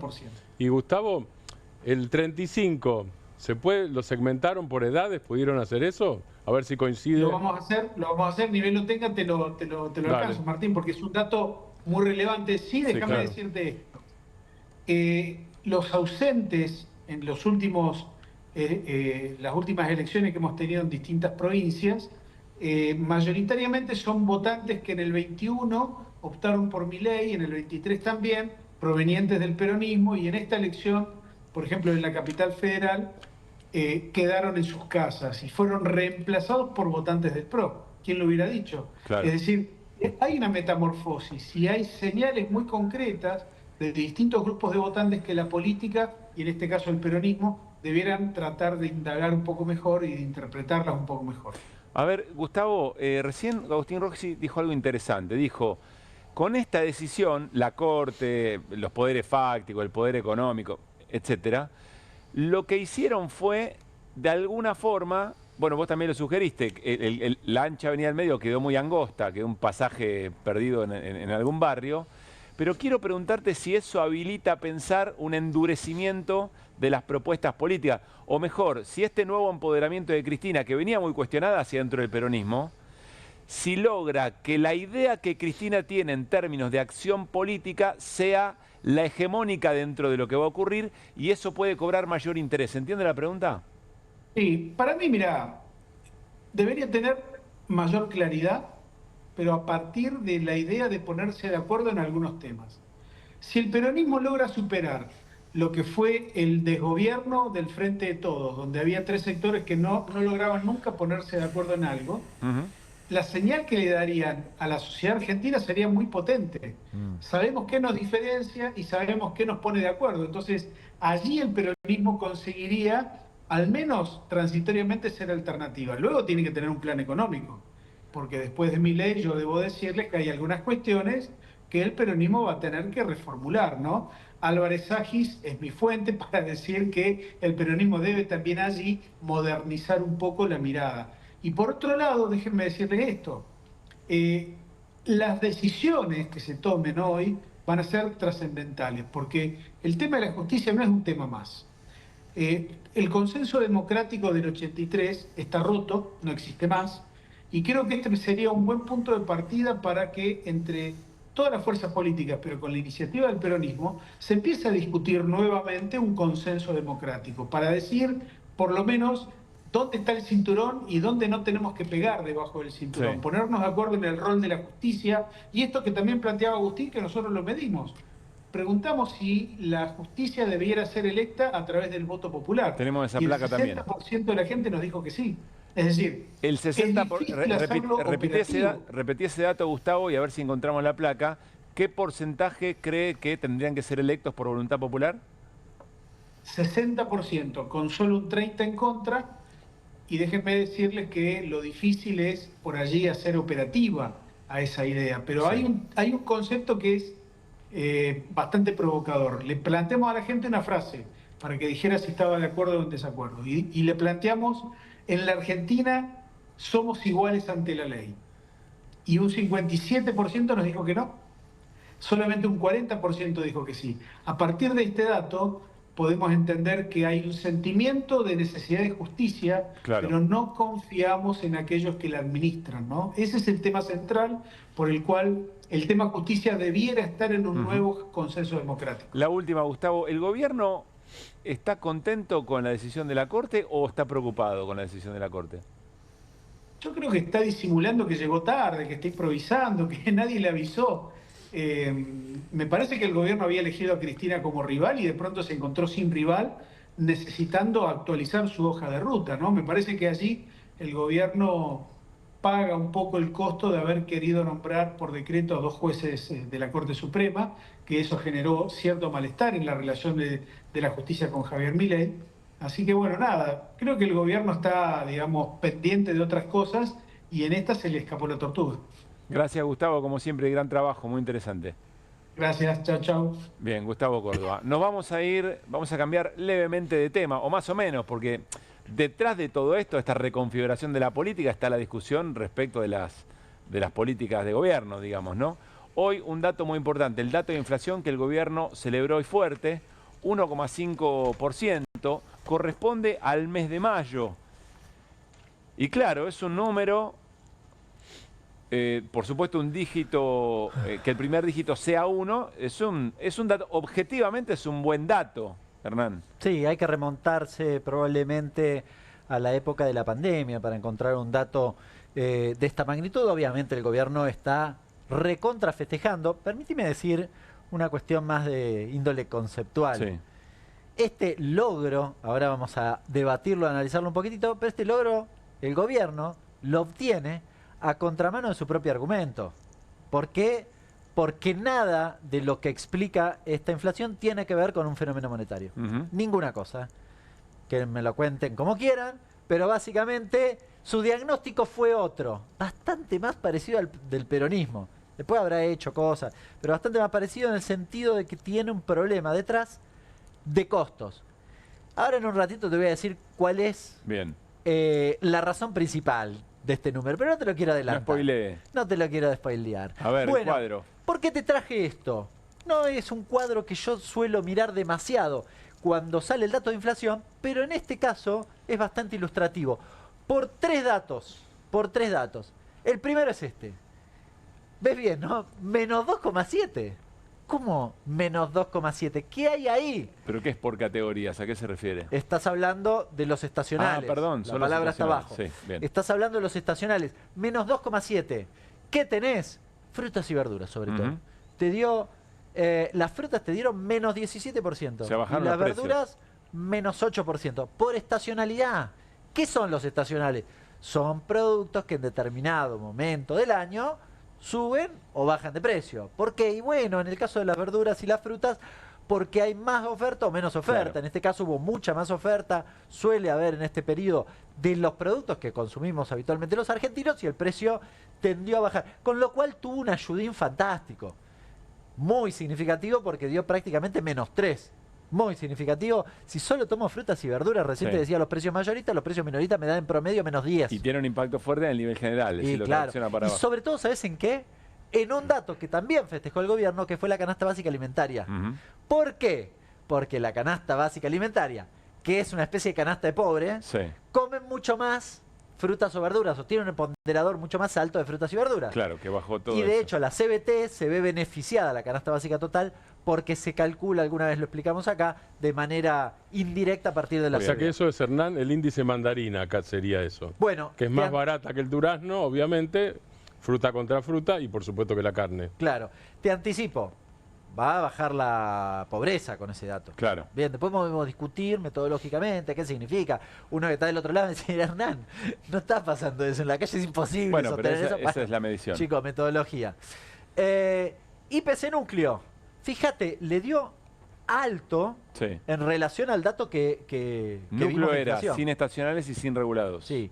2,2. Sí. Si querés, y yo con esto me animo a aseverar en buena medida, que este dato es difícil que lo volvamos a ver en junio. Tampoco Bien. se va a ir al demonio, probablemente la inflación, ahora vamos a ver las razones, pero esto anticipa en parte, esto y si querés es la luz amarilla que podrías haber visto acá. Y lo mismo los regulados respecto de la ayuda, 1,3 por debajo del promedio, que son los regulados, tarifas, combustible, todo lo que el gobierno puede manotear para tratar O frenar, de... Exacto. claro. Con lo cual hubo una política clara. Por eso digo, chicos, esto no tiene nada que ver con el fenómeno monetario. No joroben. Bien. Ahora, vamos a ver porque acá vimos un poquitito lo que tiene que ver con lo que afectó este mes en particular, mayo. Pero quiero ir a las razones más de fondo. La primera cuestión es que tuviste un tipo de cambio prácticamente planchado. ¿Por qué? Bueno, porque el gobierno, esto lo hemos hablado en más de una oportunidad, priorizó contraer el tipo de cambio respecto de acumular reservas. Ahora lo cambió hace unos días. Mañana lo vamos a contar de qué se trata, pero básicamente es esto. Intervino dólar futuro, Milei te dijo, no, si no liquidan ahora, después le pongo retenciones, ahora fin de mes arrancan nuevamente las retenciones, estás en el momento de liquidación mayor de la cosecha, fomentaste el carry, ¿no? Subiendo la tasa, haciendo una serie de políticas, desregulaste para los no residentes. Bueno, todo esto ayudó a que el tipo de cambio estuviera planchado.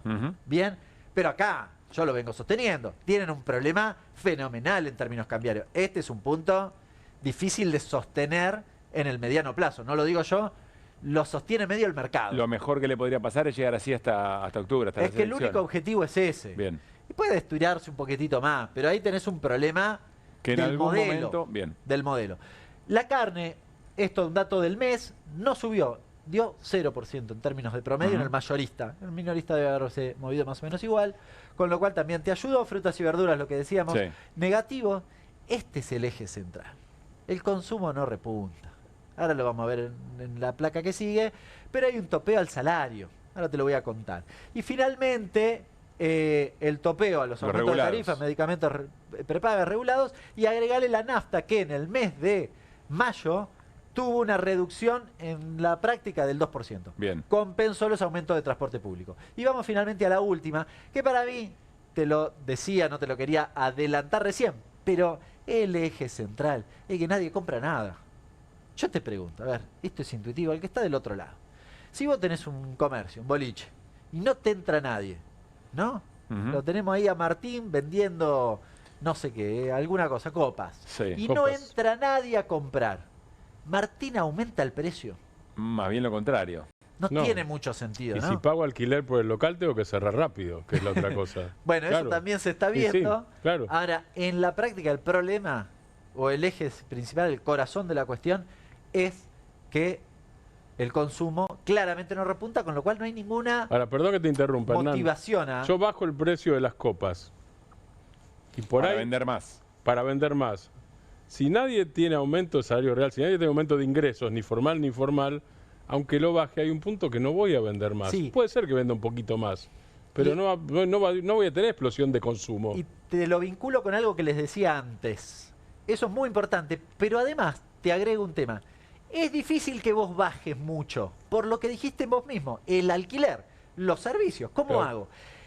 Frenkel, un economista en la década de los 80, más de extracción radical, fue funcionario de Alfonsín, si no recuerdo mal, estimó que el 80% de los precios finales, es interesante su tesis y demás, se forman por el lado de los costos.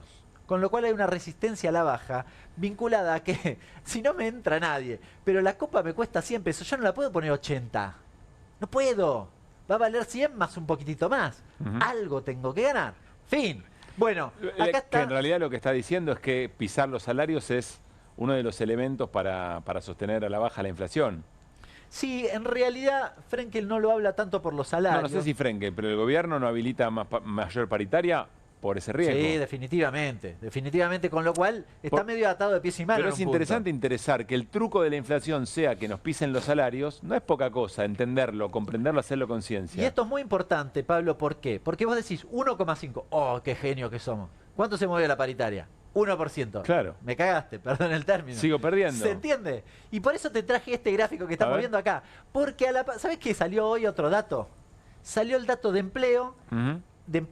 Y sale un dato complementario vinculado a eso, que es el de salario, pero solo de los registrados privados. Sí. Registrados privados, lo mejor de del mundo del trabajo, si querés. Bueno, ¿qué dio? Un incremento en el mes de marzo del 1,2%. ¿Cuánto dio la inflación de marzo? 3,7. 3,7. Perdieron 2,6% en términos reales. Los mataron. Eso es lo que explica, ¿ves esta caída que está acá? Bueno, acá lo hicimos con la inflación, si le aplicáramos la ENGO 17-18, ya lo hablamos alguna vez. Si ponderara más las tarifas, ¿no? Lo que me interesa que se vea es esto último, esta última parte, ¿ves esta caída de acá? Sí. Bueno, eso hace imposible que vos pongas un poquitito de remarcación. Vas a comerte tu ganancia, en todo caso, para tratar de vender algo.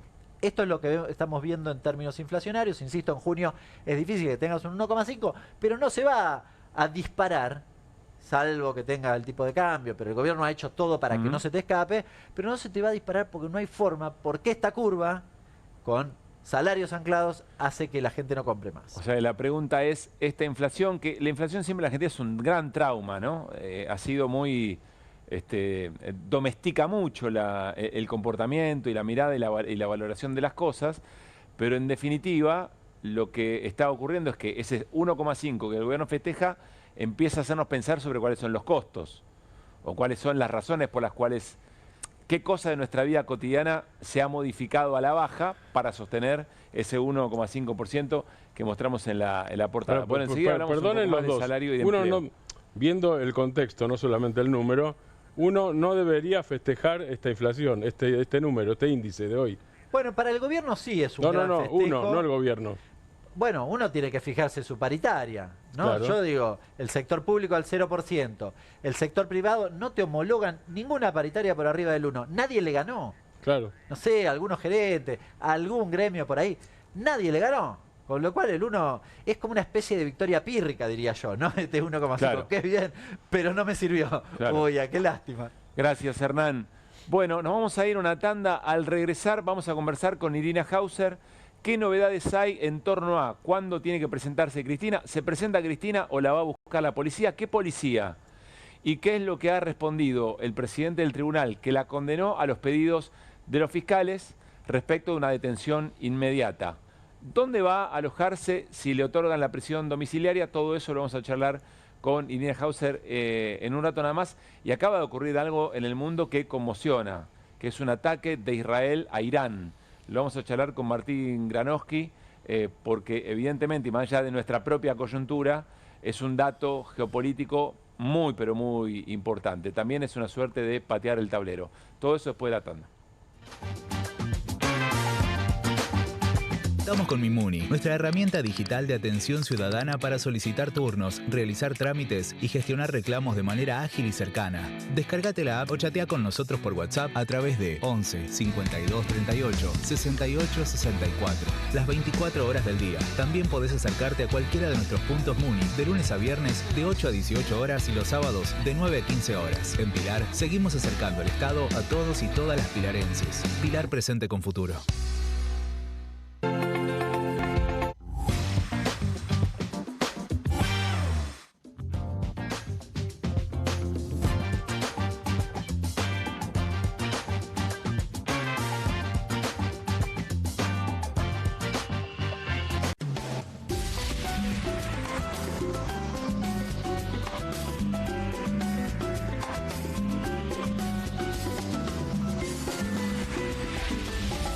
Polenta. ¿Pobre? Pobre el que no la probó nunca. Martes con queso, viernes con estofado. Pobre la ollita de la abuela que tira y tira y tira. Presto Pronta. Pobre quien se la pierda. Las casas usan diferentes perfumes. Eligen oler a café en la mañana, a veces a ropa recién lavada y otras a madera. Pero cuando quieren oler a limpio, eligen Prosenex. Sentí el perfume de la limpieza. Prosenex, limpieza que se siente.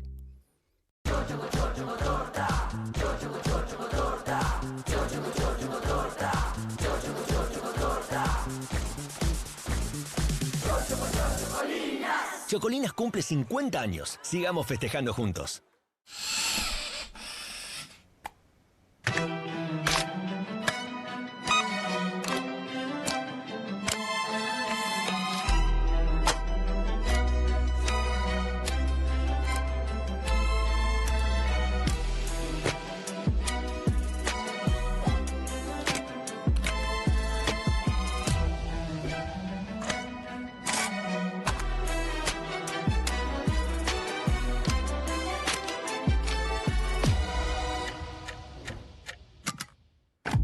Ponele Filco.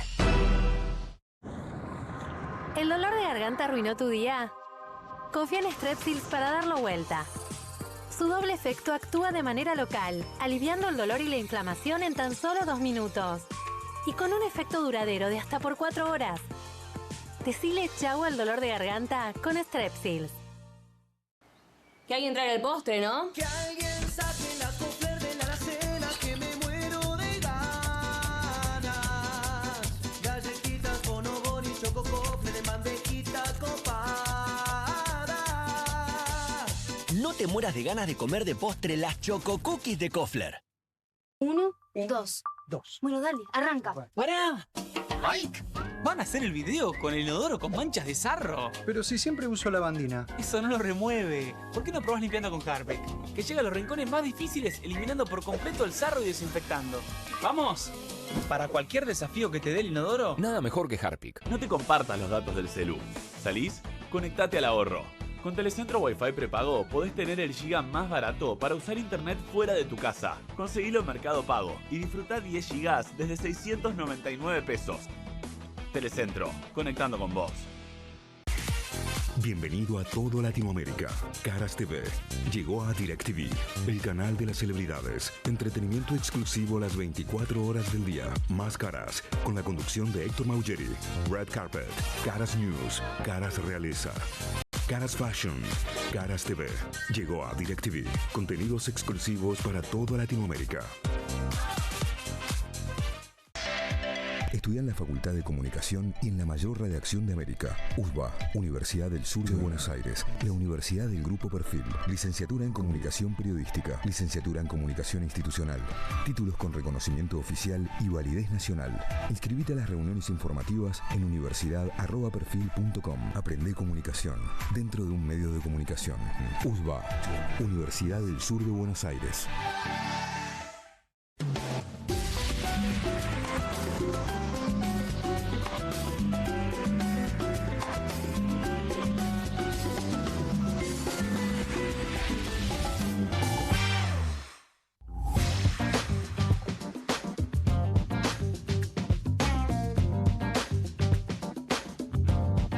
Muy bien, seguimos en QR y saludamos a nuestra compañera Irina Hauser. Prometemos ir muy al hueso para no sacarle mucho tiempo en su día franco. Hola Irina, ¿cómo te va? Buenas noches. Hola, ¿qué tal? Buenas noches. Gracias Irina. Bueno, a ver, ¿qué novedades en torno a todo lo que gira alrededor de qué es lo que va a pasar con Cristina? Arranquemos primero, ¿qué pasó con el nuevo pedido de los fiscales de que sea una detención inmediata? Este pedido que habíamos contado ayer fue rechazado por el Tribunal Oral Federal 2, que es el que tiene la ejecución de la pena, que es el que la condenó originalmente, además, a Cristina y al resto de las personas acusadas.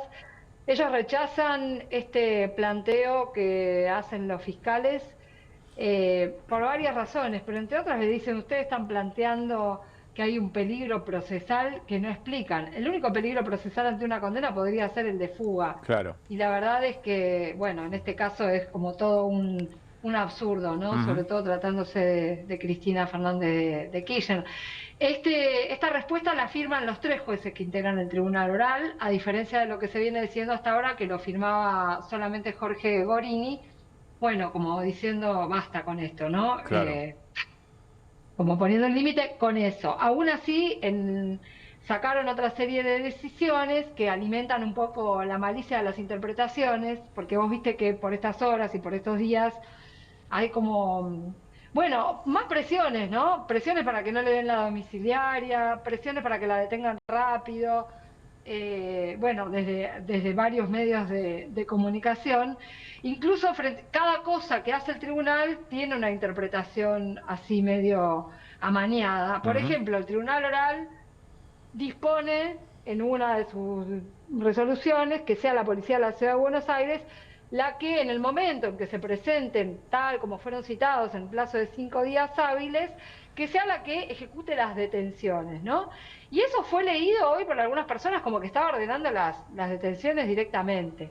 Claro. ¿Hay algo para preguntarse? Bueno, ¿por qué eligen a la policía de la ciudad o no? Sí, hay algo para preguntarse. Pueden elegir a la policía de la ciudad, pero es raro porque... ¿Y hay algo para contestarse? Mira, Cristina en el pedido que hace de detención domiciliaria cuestiona que se le haya pedido opinión a la ministra Patricia Bullrich sobre los posibles lugares de detención, que eso igual va a ocurrir, porque además mandaron un informe al tribunal,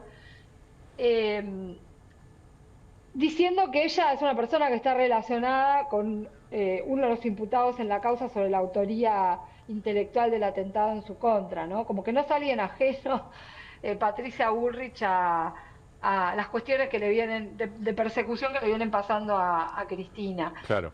Puede ser algo en ese sentido, como para decir, bueno, que la detención la ejecute otra fuerza que no depende de Patricia Bullrich, que es la de la ciudad, pero a la vez es raro porque dentro del edificio de Comodoro Pi, para que se den una idea, la que está es la Policía Federal y está el Servicio Penitenciario cuando hay detenciones justamente para hacer la vigilancia, ¿no? El Servicio Penitenciario Federal. Ambas dependen de Patricia Bullrich. El tribunal recibió un informe del Ministerio de Seguridad con lugares de alojamiento que sugiere para los distintos condenados de acuerdo a sus características, porque Gorini le dijo, bueno, piensen que sea de acuerdo a la situación de cada persona, ¿no?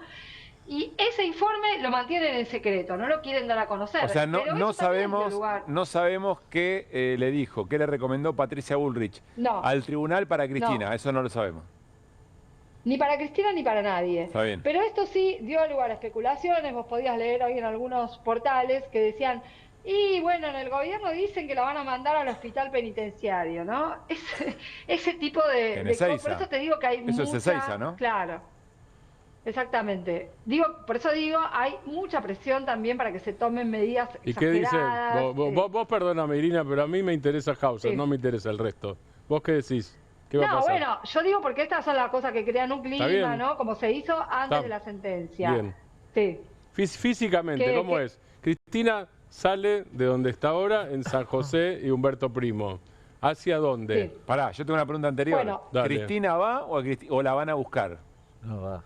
Hasta el día de hoy todo está dado, si se mantienen estos plazos ya establecidos, que el tribunal evidentemente está en esa posición de mantener los 5 días hábiles, que se vencen el miércoles que viene.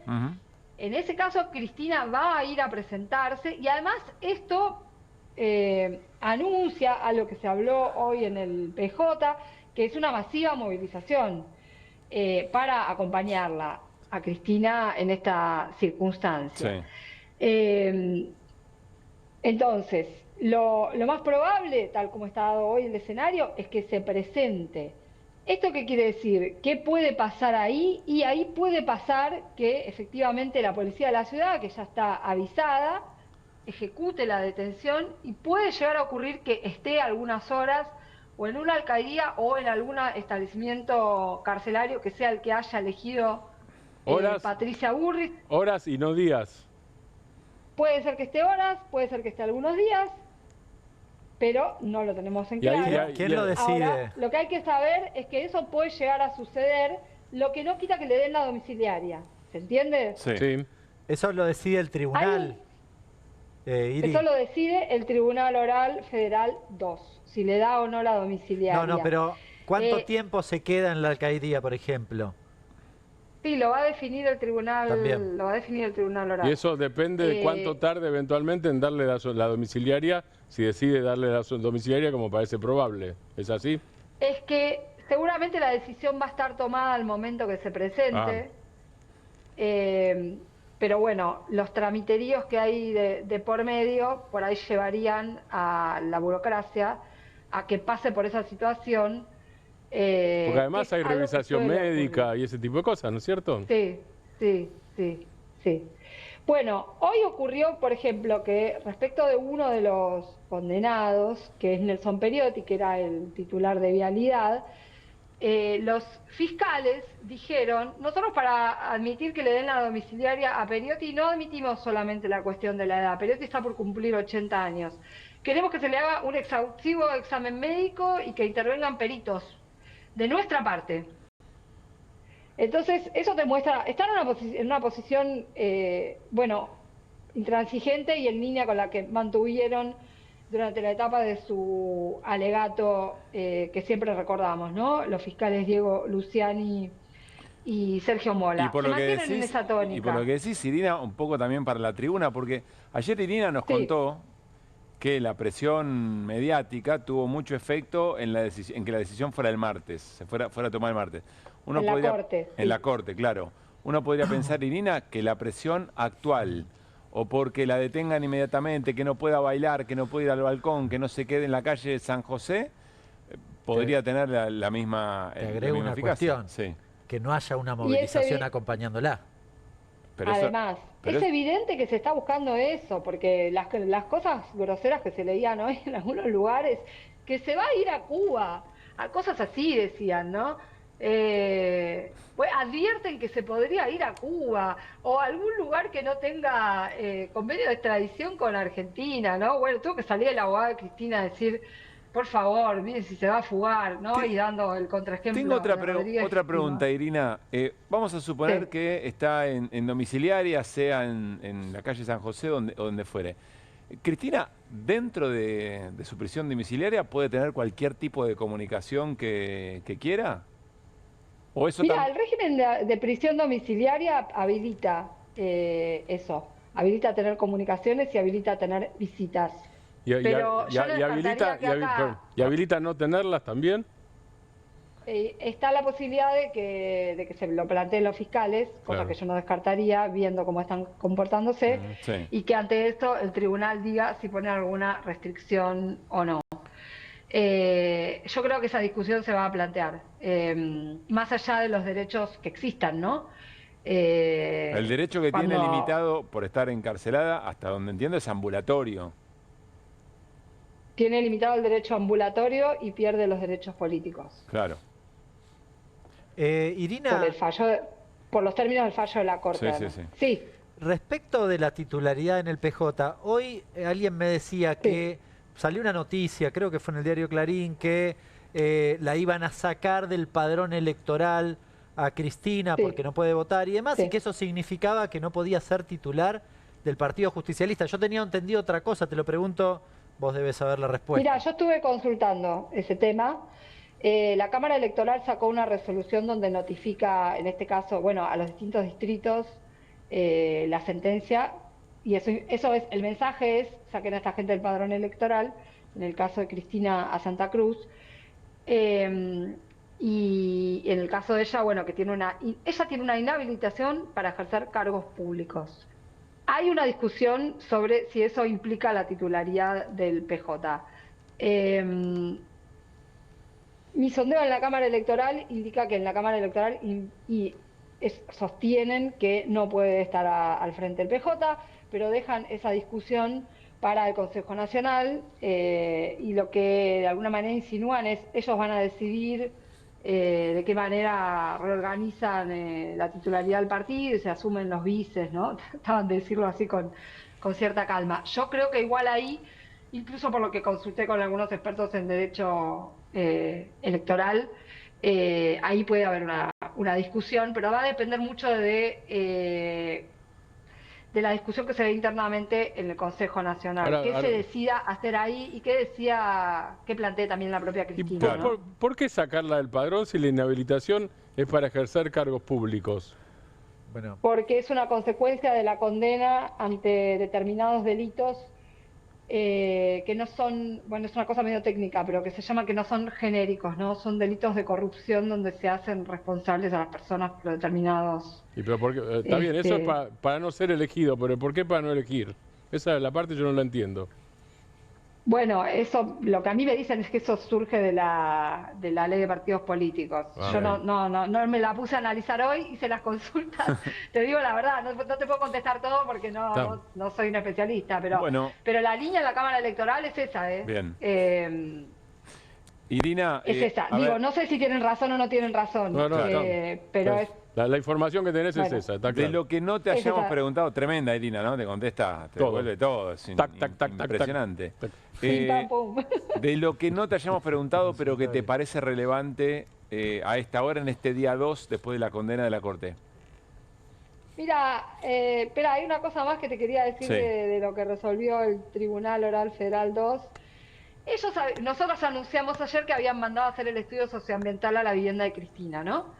Bueno, hoy ponen una ampliación de ese estudio, que me llamó la atención, porque me parece que son esas cosas que también son un poco de guiño para la tribuna, y que lo vas a ver como titulares en algunos lugares, porque dicen que lo que piden es que se describan las inmediaciones, el barrio en general, Sí. la actividad peatonal de la zona, la actividad vehicular, dale, todos sabemos que hay unas tremendas movilizaciones alrededor de la casa de Cristina y que esto puede ser que dure, digamos, ¿no?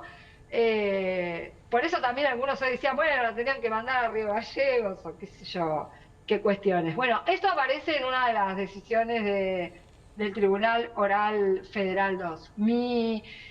Y lo otro es que también ya dejan ver, porque también forma parte de la resolución, algo que de alguna manera preveía Hernán el otro día, que es que van a empezar a hinchar con la cuestión de los bienes, porque mandaron a hacer un cálculo al cuerpo de peritos tasadores para actualizar el monto del decomiso original que ellos establecieron, que era de 86.000 millones de pesos, un poco más, y mandan a hacer esa actualización, ¿no?, de los bienes.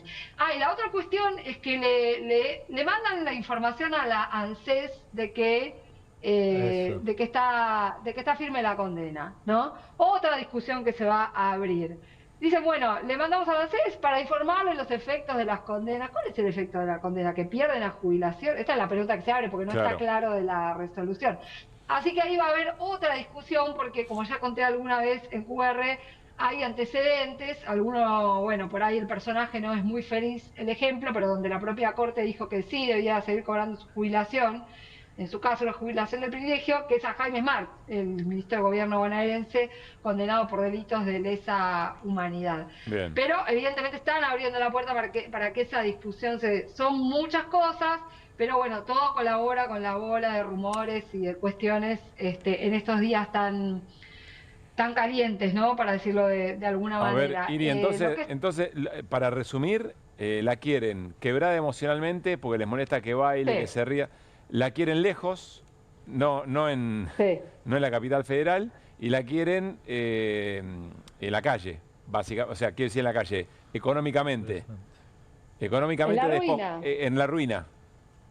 Claro. Básicamente. Sí, bien. y fuera, y lejos de cualquier cosa que tenga que ver con el peronismo. Claro. Me parece que, bueno, que está el cuadro de situación es ese. Sí, bueno, pienso lo mismo. Además, hoy vimos esta expresión en el PJ y esta reacción que bueno, que no va a quedar solamente en la reunión de hoy, que va a continuar y que evidentemente va a generar también grandes movimientos. Bien. Y que hay una decisión muy certera de acompañarla, me decían algunos, a toda hora y en todo lugar. Irina, gracias por este rato. Que estés muy bien.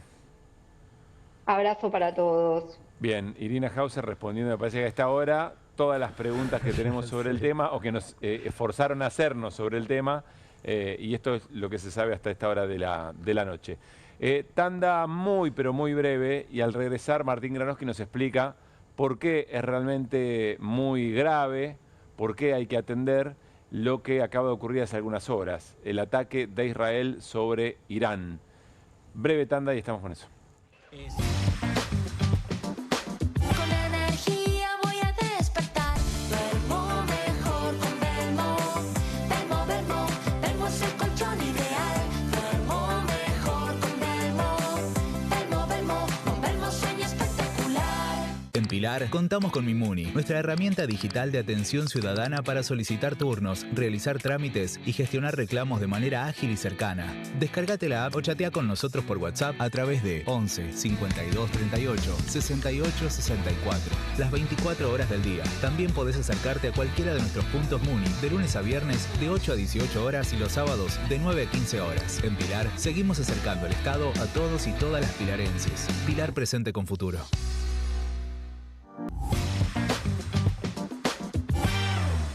Bueno, muy bien, Martín. A ver, ayúdanos a comprender la relevancia de lo que acaba de pasar, un ataque de Israel sobre Irán. Las dos principales potencias del Medio Oriente son Israel e Irán. Israel tiene bomba atómica. Las dos tienen fuerzas armadas muy poderosas. Israel tiene bomba atómica, Irán no la tiene. La explicación oficial del gobierno israelí es que es un ataque preventivo, estoy citando, no es mi opinión, Sí. es comillas de Benjamín Netanyahu, el primer ministro israelí, ataque preventivo para evitar que Irán termine el ciclo nuclear tecnológicamente y pueda llegar a tener bomba atómica que todavía no tiene. Los iraníes obviamente dicen que este ataque tiene que ver con la liquidación que hoy físicamente se hizo, ahora lo podemos ver. Digo, Israel mató, según Irán, al jefe de la Guardia Revolucionaria, que es el cuerpo de élite de las Fuerzas Armadas iraníes, y a científicos que estaban trabajando, esta es información iraní, a científicos que estaban trabajando en el programa nuclear, directamente, es decir, bombardeos selectivos a blancos militares y a blancos personales directamente, personas eliminadas. Eso Vinculadas fue parte al del ataque. al sistema científico. Vinculadas al sistema científico y al desarrollo nuclear específicamente. No es la primera vez que lo hace. En 1900, déjame pensar, 81, Israel destruyó el primer reactor nuclear iraní. Estamos hablando de hace 44 años, ¿no es cierto? Digo, cada tanto hace este tipo de cosas. Irán dijo que iba a responder, eso todavía no ocurrió, y que la respuesta iba a ser dura. Los israelíes dijeron que esperan la respuesta. La diferencia esta vez es que a otras veces hubo casi, no te voy a decir que fue caballeresco, pero fue casi anunciado. Claro. Es decir, como si yo te dijera, Mirá te voy que- a bombardear el patio de tu casa y vos decís, bueno, ¿qué va a hacer? Está bien.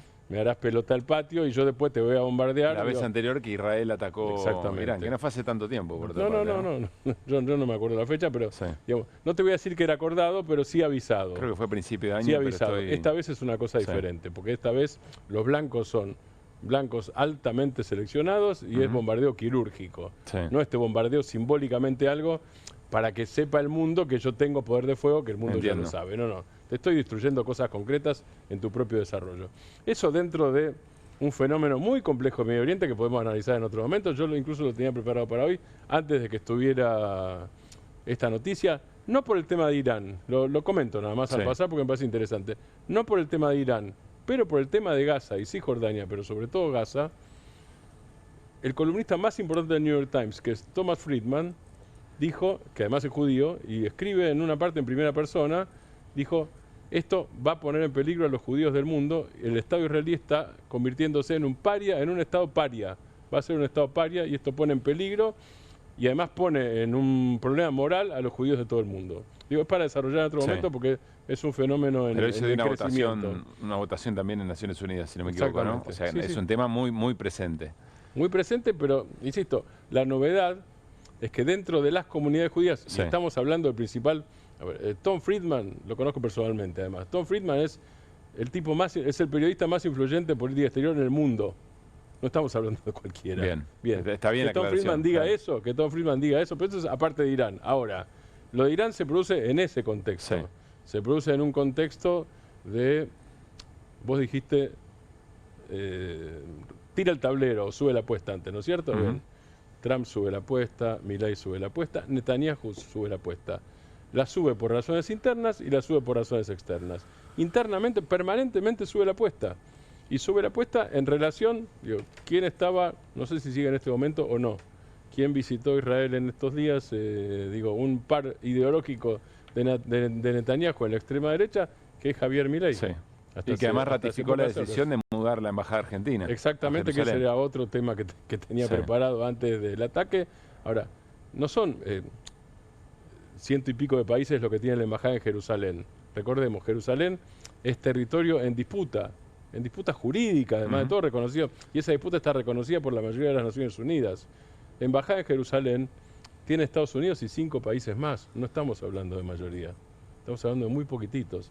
La Argentina se suma a ese pequeño grupo de países que desafía una mayoría y que según algunos, meto otro tema más, disculpen ustedes, según algunos, ese desafío a las mayorías en Naciones Unidas puede en algún momento hacer peligrar posiciones como el apoyo masivo desde el 1965 hasta acá por el tema Malvinas. Bueno. Es decir, todo está geopolíticamente relacionado, pero además, Digo, para no pensar en el ombligo argentino. La Argentina no es el ombligo del mundo, e Israel no toma esta decisión sobre Irán, ni Irán le va a responder pensando en la Argentina. Está bien que lo aclare, porque estamos viendo las imágenes, estamos viendo imágenes que no se corresponden con lo que Martín está contando, pero que eran informaciones más o menos vinculadas al día de hoy. Ahora, si lo traemos para acá, lo que estamos viendo tiene consecuencias, y la posición argentina, Milei dijo, nos alineamos con Estados Unidos y con Israel. No dijo, como es tradición, es decir, esta inestabilidad geopolítica tiene impacto en función de decisiones sobre Argentina que tomó Milei. Apoyamos la existencia del Estado de Israel. Digo, el que reconoce al Estado de Israel, uno de los primeros países es la Argentina, y con Juan Domingo Perón de presidente, no nos olvidemos. O sea, no hay una discusión en la Argentina, hay consenso. No dijo queremos la paz ni queremos dos estados en convivencia. Lo que dice es nos alineamos con Estados Unidos e Israel. Es una cosa diferente, es una decisión geopolítica. Puede tener consecuencias geopolíticas y físicas. Nos quedan segundos, pero si se vuelve muy inestable la relación entre Israel e Irán, digamos que... No, esa es inestable. Esa es por definición inestable de siempre. Si se escala. Sí. Digamos, ¿qué pasa con la región? ¿Qué consecuencias podría tener eventualmente? Hay que ver si la escalada es limitada. Estados Unidos dijo hasta ahora que protegió sus propias instalaciones, pero que no participó del ataque. Hay que ver si hay una participación mayor o no. Y después hay que empezar a analizar país por país, y con segundos no se puede, que es analizar Arabia Saudita, Qatar, Omán, Emiratos Árabes Unidos, etcétera, etcétera. Y ¿qué evaluación hacen de este ataque? ¿Qué evaluación hacen? Si se sienten agredidos o prefieren la agresión, porque hay algunos países que tienen hostilidad con el régimen iraní, aunque no apoyen a los israelíes, digamos, eso ya es más complejo.